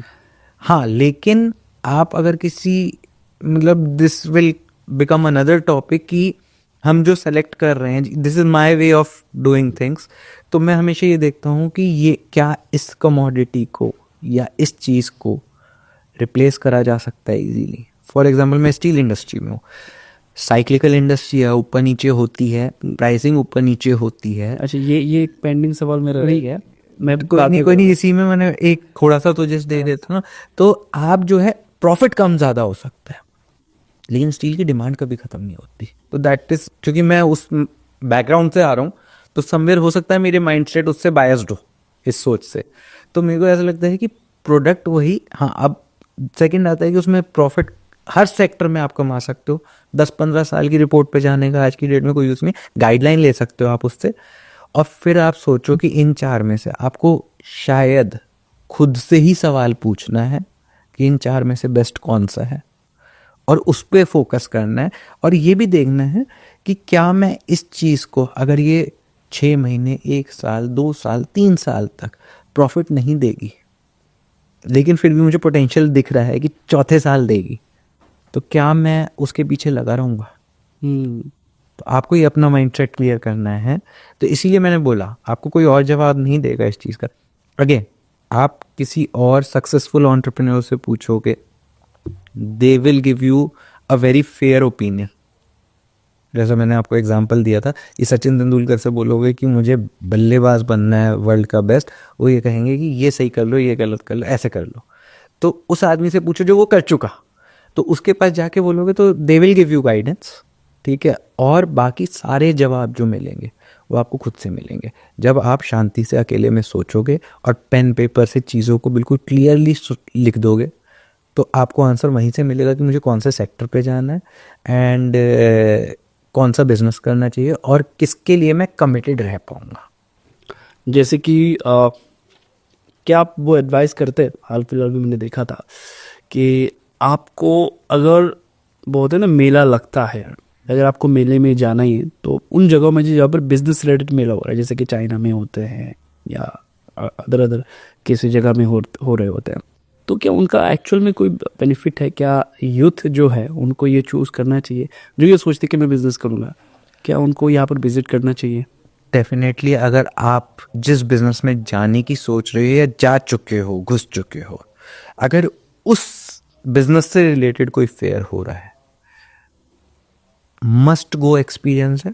हमारी कंपनी खुद जो है 2014 से जर्मनी में एग्जिबिट कर रही है वायर एंड ट्यूब, जो हमारी लाइन का सबसे बड़ा एग्जीबिशन है वर्ल्ड का। हम लोग एज अ एग्जिबिटर पार्टिसिपेट करते हैं वहाँ पे, ठीक है। जबकि मेरा 2014 में कोई एक्सपोर्ट भी नहीं था, ठीक है, but we had the capacity, financial capacity and backing, तो हम लोग कर रहे हैं, विजिबिलिटी बना रहे हैं, धीरे धीरे एक्सपोर्ट्स भी शुरू हो गया। फिर ऐसे करते करते आई थिंक 2018-19 में शुरू हुआ, ठीक है, लेकिन 2 साल में एक बार होता है, हम करते हैं। उसके अलावा I personally visit a lot of fairs, ठीक है। मैंने लास्ट ईयर टर्की में विजिट करा, यूएसए में विजिट करा। द रीज़न बीइंग, जब आप जाते हो वहाँ पे देखते हो क्या क्या चल रहा है, ठीक है। मतलब वहाँ पे भी जैसे अभी हमारा प्रीवियस क्वेश्चन नहीं कि कौन सा बिजनेस करूँ, कैसे करूँ, तो वहाँ जाके क्या दिखता है कि यार ये भी हो रहा है, वो भी हो रहा है, ऐसे भी हो रहा है, वैसे भी हो रहा है, और आपको सब कुछ बड़ा टेम्पटिंग सा लगता है, ठीक है। उसके ऊपर से जो आपको वहाँ कॉन्टैक्ट्स मिलते हैं, बिजनेस को अगर बड़ा करना है, पैसा चाहिए आपको, ठीक है, आपको नॉलेज चाहिए, ठीक है, और क्या चाहिए आप बताओ? पैसा चाहिए, नॉलेज चाहिए, कनेक्शंस चाहिए। अब अगर कनेक्शन है तो पैसा भी आ जाएगा ना। हाँ, कनेक्शन है तो पैसा भी, अगर कनेक्शन है तो नॉलेज भी आ जाएगी ना। हाँ, तो वो पेशेंस भी होना है आपको बिजनेस के लिए जो भी चाहिए उसका एक ही सॉल्यूशन है, that is your networking and connections. तो एग्जीबिशन में जाके आपको क्या मिलेगा? ओके। कनेक्शंस। एक्चुअली इस साल हम लोग प्लान कर रहे थे कि हम लोग चाइना विजिट करेंगे, ठीक है। हमारा 2025 का प्लान ही वही है कि हम विजिट करेंगे जितने भी वो मेला लगता है बिजनेस का। मैं बोल रहा हूँ जितने भी लगते हैं मत जाओ। अच्छा, बी स्पेसिफिक। जो मैंने पहला आपको आंसर दिया कि पहले तो ये तय करो बिजनेस करना कौन सा है, उसका जवाब आपको लोगों के बीच जाके उतना नहीं मिलेगा जितना अकेले में मिलेगा, ठीक है। कि क्या पॉजिटिव है क्या नेगेटिव है, खुले माइंड से सोचो, बायस्ड माइंड से नहीं, खुले दिमाग से सोचो। फिर जो बिजनेस तय करा है उससे रिलेटेड जो एग्जीबिशन है उसमें जाओ। ओके, तो यहाँ पर स्पेसिफिक जाने जो मुझे भी टारगेट स्पेसिफिक कि यार ये धंधा करना है तो इसको लेट्स एक्सप्लोर। क्योंकि क्या है देखो, एक तो हो गया फाइनेंशियल फैक्टर। अगर आप जगह जगह जाओगे, साल में आप 10 एग्जीबिशन चले गए तो फाइनेंस आपकी कॉस्टिंग आती है उसकी अच्छी खासी, and you will be paying that. But उससे ज़्यादा वैल्यूएबल है time factor. Time is more valuable then money. तो अगर आप 10 एग्जीबिशन में 10 अलग अलग लाइन के एग्जीबिशन में जा रहे हैं तो पहली चीज़ तो कुछ एग्जीबिशंस में शायद आप ब्लैंक होंगे, क्योंकि आपको ना प्रोडक्ट के बारे में पता, ना कुछ पता, ना ही आपको कोई बहुत ज़्यादा इंटरेस्ट है उस चीज़ में। तो इससे बढ़िया ये है ना कि सारे एफर्ट्स जो है एक ही डायरेक्शन में लगाए जाए कि हमने डिसाइड कर ली ये बिजनेस करना है। उसके भी शायद अगर आप देखोगे इंडिया और ग्लोबली जो भी आप सर्च करते हो कि फाइनलाइज करते हो कि भाई ये वाला आइडिया पे मैं काम कर रहा हूँ, उसके भी मेरे ख्याल से 6-7-8 एग्जीबिशंस होंगे साल में। तो वहाँ जाओ। जैसे हमारा आयरन एंड स्टील में कम से कम हर साल, अगर ग्लोबली बात करूँगा, कम से कम 50 एग्जीबिशन लगते हैं। फिर हम कैटेगराइज करते हैं कि अपने प्रोडक्ट के कौन कौन से हैं। इंडिया में ही उसमें से 7-8 हैं, तो एटलीस्ट उसमें तो जाओ। चलो ग्लोबल मत जाओ, उसमें विजिट तो करो। मैं नहीं करता तो मेरे मार्केटिंग वाले करते हैं। क्यों? कुछ ना कुछ कॉन्टैक्ट्स मिलेंगे, नेटवर्क मिलेगा। क्योंकि now I am in a position where I am handling a lot of people.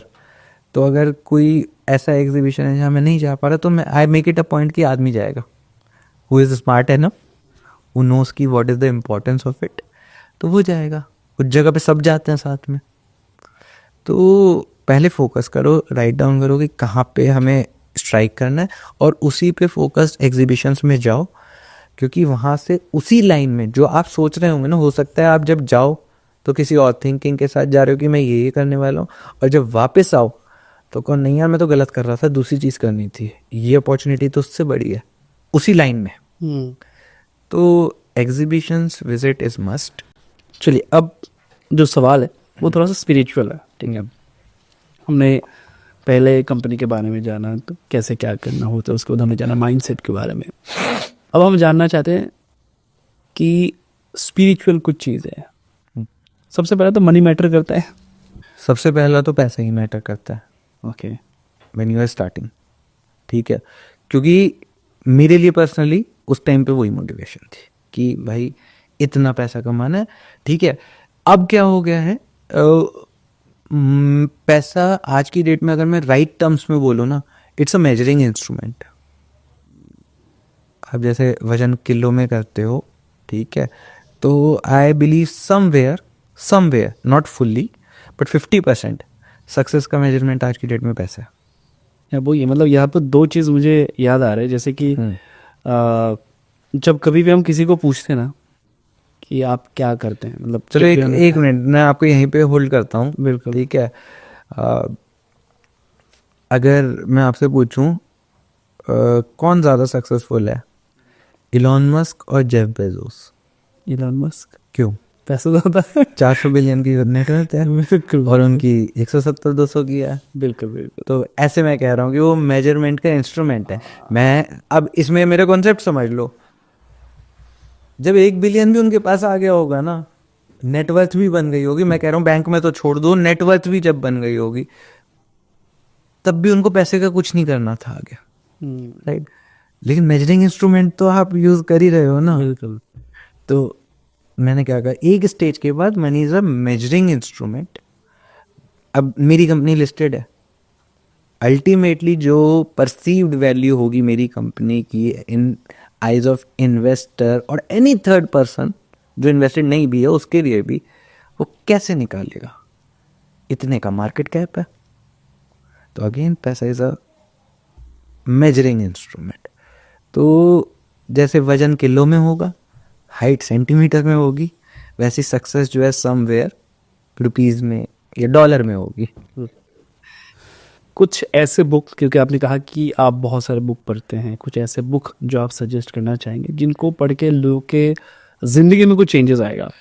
यार इसमें मैं कुछ नया इनपुट नहीं दे पाऊंगा ये बहुत सारे content creators, influencers already net पे बोलते जा रहे हैं, ठीक है।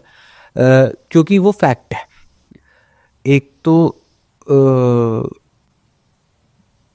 Think rich grow rich, Napoleon Hill की, दैट हैज़ एक्चुअली बहुत माइन्यूटली, काफ़ी मतलब आप देखोगे तो काफ़ी मोटी बुक है एक तरह से, काफ़ी कुछ लिखा हुआ है उसमें, and it is crystal clear अगर आप उसको ध्यान से समझोगे तो। That can change life of many people, and personally I know many people जो उसी बुक पे बार बार री रीड करते हैं। मैं भी करता हूँ, ठीक है, तो री रीड करते हैं। एंड अगर मेरी पर्सनली पूछोगे सो मैंने तो भगवत गीता बहुत पढ़ी है। Okay. Not the Bhagavad Gita with shloka and everything, but उसका जो हिंदी ट्रांसलेशन है वो मेरे पास रहता है, ठीक है। And I don't read it as a religious text, I read it क्योंकि मुझे ऐसा लगता है बहुत सारी सेल्फ हेल्प बुक्स, बहुत सारी नहीं, मैक्सिमम सेल्फ हेल्प बुक्स, चाहे राइटर ने ना पढ़ी हो भगवत गीता, लेकिन डायरेक्टली इनडायरेक्टली वो उसी के लेसन्स घुमा फिरा के बता रहे हैं। Because it's the oldest book, everyone knows कि जितनी सेल्फ हेल्प बुक्स हैं वो ओल्डेस्ट है। तो I read it as purely कि व्हेन आई एम स्टक, क्योंकि उसमें कुछ कॉन्सेप्ट्स जो हैं, एक कॉन्सेप्ट मैं बता भी देता हूँ, बिल्कुल बिल्कुल। जो बहुत मैं प्रैक्टिस करने की कोशिश कर रहा हूँ, ठीक है। दैट इज नॉन डुअलिटी वाला, नॉन डुअलिटी, विच सेज कि creator and the creation are one and the same thing. और if you are not able to feel it, मतलब this is not exact quote but the interpretation what I take from it, and whatever is, I repeat it, the creator and creation are one thing, and whatever lies between that is illusion. As in, अगर आप कहते हो हम भगवान की creation है, human beings, actually we are only the creator, we are part of. क्यों? अब ध्यान से सोचो, क्या जो हम ये सब चीज़ें कॉन्सेप्ट सोच रहे हैं वो कोई जानवर सोचता है, कोई पेड़ सोचता है? तो आपके पास अगर सोचने के लिए दिमाग दिया है भगवान ने, तो इसीलिए दिया ना कि आप आगे जाके क्रिएट कर सको। एक बुक है इसमें, और इसके एक और कॉन्सेप्ट से जो रिलेट करता हूँ वेस्टर्न बुक से, दैट इज होमो सेपियंस है एक बुक, बहुत फेमस, ठीक है। उसमें पूरा वो 5000 साल का इतिहास है कि ह्यूमंस कैसे इवॉल्व हुए from a monkey to do this and what will happen in the future, बहुत साल आगे। तो इवोल्यूशन के ऊपर है पूरी। तो उसमें भी ये लिखा है होमो सेपियंस में कि what happens is human is the only species, जो बंदर से इंसान बने ना हम इवॉल्व होके, वो इसलिए बने क्योंकि ह्यूमन माइंड के पास क्या डिफरेंट था, that was it can imagine, it can imagine things. तो अगर आपको भगवान ने, गॉड ने, या जो भी एक सेंट्रल पावर है, यूनिवर्सल पावर है, उसने अगर आपको ये इमेजिनेशन का टूल दिया है, तो इसीलिए दिया ना कि इमेजिन करो और फिर बनाओ, ठीक है। तो ही और she created you, now you are creating other stuff. तो जो क्रिएटर और क्रिएशन है वो सेम है, दैट इज अस ह्यूमंस। एंड जो भी हम सोच रहे हैं ना, कि हम सोचते हैं कि यार सपने मत देखो, इमेजिन मत करो, ऐसा मत करो, सब कुछ इमेजिनेशन जो हुई है वही बना है। इलॉन मस्क वाला, जैसे ऑफ कैमरा भी हम लोग अभी बात कर रहे थे कि उन्होंने पहले सोचा कि भैया रॉकेट वापस आ जाएगा, नासा ने नहीं सोचा, इसरो ने नहीं सोचा, किसी स्पेस एजेंसी ने सोचा, ना कर पाए। उन्होंने इमेजिन करा कि जी ऐसा हो जाएगा, जनता ने बोला नहीं हो पाएगा, फिर उन्होंने जनता को भी दिखा दिया। तो अभी क्या है? अच्छा, इंटरेस्टिंग सवाल। भगवान को मानते हैं आप? I believe in one central power. उसको आप भगवान नाम दे सकते हो, आप जो मर्जी नाम दे सकते हो, but there is a very strong central source which gives us all energy. मतलब हम उसी के पार्ट हैं। जैसे सोलर सिस्टम है, sun is the central source, heat उसी से आती है, एनर्जी उसी से आती है, सब कुछ उसी से आता है। सो हर सिस्टम ऐसे ही बना होता है, कोई सा सिस्टम उठा लो आप दुनिया का। So there is a central source. बिल्कुल। एक सवाल ये है कि एक इंसान आज के दिन एक ऐसे कंडीशंस में है कि वो शुरू करना चाहता है लेकिन वो सोच नहीं पा रहा कहाँ से शुरू करो। वो किसी भी एज ग्रुप के हो सकते हैं लेकिन वो सोच नहीं पा रहा है कि कहाँ से शुरू करो, कहाँ से एक रीस्टार्ट करो, कुछ करना है। वो होप तो है। अब मैंने अमेज़ोन के फाउंडर का एक लाइन सुना था, उन्होंने कहा कि जो डिप्रेशंस है, जो एंजाइटी है, वो इसलिए नहीं आता कि आप नहीं कर पा रहे, वो इसलिए आता है कि आप कर नहीं रहे, हाँ, आप कर नहीं रहे। आप कर सकते हो लेकिन आप कर नहीं रहे। यस, तब एंजाइटी और फियर आपके माइंड में आता है। बिल्कुल बिल्कुल। और थोड़ी देर पहले आप भी ये कह रहे थे कि जो ये फियर है ना, वो एक इल्यूशन है, नथिंग एल्स। ठीक है, जो आपने एग्जांपल भी दिया कि ऊंचाई में खड़े हुए हैं लेकिन वो हम सोच रहे कि गिर जाएंगे इसलिए डर रहे, बिल्कुल। अदरवाइज डरने की कोई बात है नहीं, है ना। सो आप उनको क्या सजेस्ट करना चाहेंगे जो आज के दिन शुरू करना चाहते, एक जगह पे अटके हुए हैं, कि नेक्स्ट स्टेप उनका क्या होना चाहिए? मेरे पास भी बहुत सारे ये सवाल आते हैं कि मुझे स्टार्ट करना है, बिजनेस ही करना है, मैंने तो तय कर लिया है, लेकिन क्या बिजनेस करूं, कहाँ से स्टार्ट करूं? फिर क्या होता है, यूजुअली मेरा रिप्लाई ये जाता है कि बिजनेस प्लान शेयर करो पहले अपना। पता है क्यों शेयर कहता हूँ मैं? वो सोचते हैं शायद मैं टरका रहा हूँ, या फिर वो अगला सवाल ही उठ के आता है कि भाई बिजनेस प्लान शेयर नहीं, अभी तो मुझे ये नहीं डिसाइड हो पा रहा कौन सा बिजनेस करूं। सी, दीज आर ऑल एक्सक्यूजेस। अकेले बैठो शांति से, 1 दिन 2 दिन 3 दिन, whatever is your time frame, रोज 8-8 घंटे बैठो, 4 घंटे, वट एवर इज कंफर्टेबल। सबसे पहले उनको पेन पेपर पे लिखो, अपनी डायरी बना लो कि ये करना है। क्योंकि जब आप लिखोगे ना और खुद की सुनोगे तो आपको समझ आता जाएगा कि मैं यहाँ गलत हूँ, यहाँ सही हूँ, खुद कॉलिंग आएगी। क्योंकि जैसे आप पेन पेपर पे पढ़ते हो ना, कई बार होता नहीं है कि आप बोल रहे हो कि कोई चीज़ बोल गए, लेकिन जैसे ही लिखते हो तो वो बहुत स्टूपिड लगेगी, या तो लिखिएगी कि यार क्या लिख दिया मैंने। तो ऐसा हो जाता है। तो लिखने से बहुत क्लैरिटी आती है। ठीक है, तो आप लिखो, उसमें से सेट करो। अब ये सोचो कि मैं आज ये क्यों नहीं कर रहा हूँ। ठीक है, या फिर मेरा स्टार्टिंग पॉइंट इसमें क्या होना चाहिए, खुद लिखो। ठीक है, स्टार्टिंग पॉइंट लिख दिया।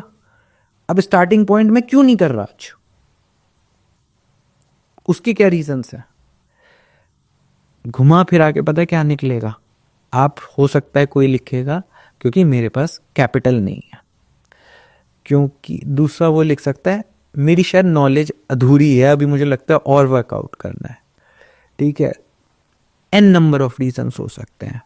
ठीक है, अब बिजनेसमैन बनना है, आपने यही कहा ना, एंटरप्रेन्योर बनना है मुझे। ठीक है, तो कैपिटल नहीं है, क्या ये सिर्फ एक एक्सक्यूज नहीं है? ये तो बिजनेसमैन का काम है ना, कैपिटल लाना। बिल्कुल बिल्कुल। ठीक है, मेरी नॉलेज पूरी नहीं है, तो भाई टारगेट बनाओ कि मैं 3 महीने अगले रोज सुबह 9 बजे से शाम को 5 बजे तक, मैं तो बहुत भी नहीं कह रहा, मैं 12 घंटे 15 घंटे नहीं कह रहा, मैं सिर्फ 8 घंटे कह रहा हूँ, मैं हर रोज बस इसी के ऊपर स्टडी करूंगा, या इससे रिलेटेड लोगों से मिलूंगा, उनसे मीटिंग सेट करने की कोशिश करूंगा, कॉल कर करके मैं सबसे मिल के आऊँगा, उनकी जो नॉलेज होगा वो लूँगा, नोट्स बनाऊँगा, जैसे आप कॉलेज में कोई असाइनमेंट करते हो। ठीक है, लेकिन डेडलाइन रखूँगा कि 3 महीने में जितनी नॉलेज मैं ले लूँगा उसमें मेरे को मैक्सिमम नॉलेज ले लेनी है, और फिर मैं स्टार्ट कर दूँगा। क्योंकि आप स्टार्ट कर दिए एक्चुअली वहीं पे, जिस दिन आपने वो नॉलेज एक्वायर करनी सीरियसली एज अ प्रोफेशन शुरू करी, वहीं पे आप स्टार्ट हो चुके हो एक्चुअल। तो स्टार्टिंग पॉइंट हो गया। आप अगर ये सारे एक्सक्यूज या कोई और एक्सक्यूज जब आप लिख देते हो और फिर भी आप स्टार्ट नहीं करते, तब समझ जाओ कि अगर लाइफ सही चलानी है तो मुझे जॉब कर लेनी चाहिए। क्योंकि अगर आप बिजनेसमैन हो, आप वहाँ पे स्टार्ट कर दोगे अगर आपका वो माइंडसेट है। क्योंकि क्या होता है, देखो, हर आंसर आपको लाइफ में और बिजनेस में बैठे बैठे नहीं मिल सकता, करना ही पड़ेगा। अब आपकी शादी हुई है? बिल्कुल, शादी हुई है, कितने साल हो गए? 3 साल। अच्छा, तो शादी से पहले कभी एंजाइटी हुई थी, कुछ हुआ था? स्कूल लाइफ में हुआ था। हाँ। उससे बाद उतना कुछ क्यों हुई थी? स्कूल लाइफ में हुआ था, मल्टीपल रीजंस थे। जैसे कि मान के चलिए, मुझे अच्छा स्टूडेंट था। हाँ। और घर में प्रेशर था क्योंकि सभी अच्छे स्टूडेंट है घर में। स्टेट्स टॉपर वगैरह हैं। सो इसमें क्या हो गया कि आपको एक पुश होता है ना कि आपको वहाँ तक पहुँचना है, बट सम रीज़न क्योंकि पहुँच नहीं पाए, कोई भी रीज़न हो सकता है, तो वो एक अंदर से यार सभी कर गए। मैं एंजाइटी आपसे इस सेंस में पूछ रहा हूँ कि शादी को लेके एंजाइटी हुई हो कभी कुछ कि या शादी होने वाली है या शादी नहीं होने वाली है? नहीं, इस चीज़ को लेके कभी मैं जनरली बता रहा हूँ, आपको नहीं हुई, यू आर लकी वन, ठीक है। बहुत लोगों को ये होता है कि यार शादी के बाद लाइफ चेंज हो जाएगी, ऐसा हो जाएगा, वैसा हो जाएगा, ठीक है। अब वो पता कैसे चलता है? शादी करके। Same goes for business. क्योंकि पता है जब तक करा ही नहीं है तुमने, तो कुछ लाइफ में और बिजनेस में मैंने देखा बहुत सारे फंडामेंटल्स पैरेलल चलते हैं। जैसे आप लाइफ में भी कुछ भी चीज़ आपको सीखनी है, अनटिल एंड अनलेस आप बुक में पढ़ लोगे, आप ये समझ जाओगे ये ऐसे होता है वैसे होता है, लेकिन जब तक आप वो करोगे नहीं, आप एक्चुअल तो सीखोगे नहीं। बिल्कुल। आप अगर बुक पढ़ लोगे कि रॉकेट कैसे बनता है, तो क्या आप रॉकेट बनाने का एक्सपीरियंस ले जाओगे? नहीं ले जाओगे ना, बस थ्योरेटिकल नॉलेज ले ली। तो सेम गोज फॉर बिजनेस। जब तक आप वो चीज़ करोगे नहीं, तब तक कुछ नहीं समझ आएगा, थ्योरी में बैठे रहोगे। और जब कर लोगे, आई कैन एश्योर यू 6 महीने से 1 साल में 2 चीज़ें होंगी आपके साथ। या तो आप बहुत खुश होंगे कि मेरे पास पैसा आ रहा है, ठीक है, तो उसमें आप सेटिस्फाइड होंगे और आप सोचोगे अब अगला क्या करूं, ठीक है, रास्ते वहां से खुलेंगे।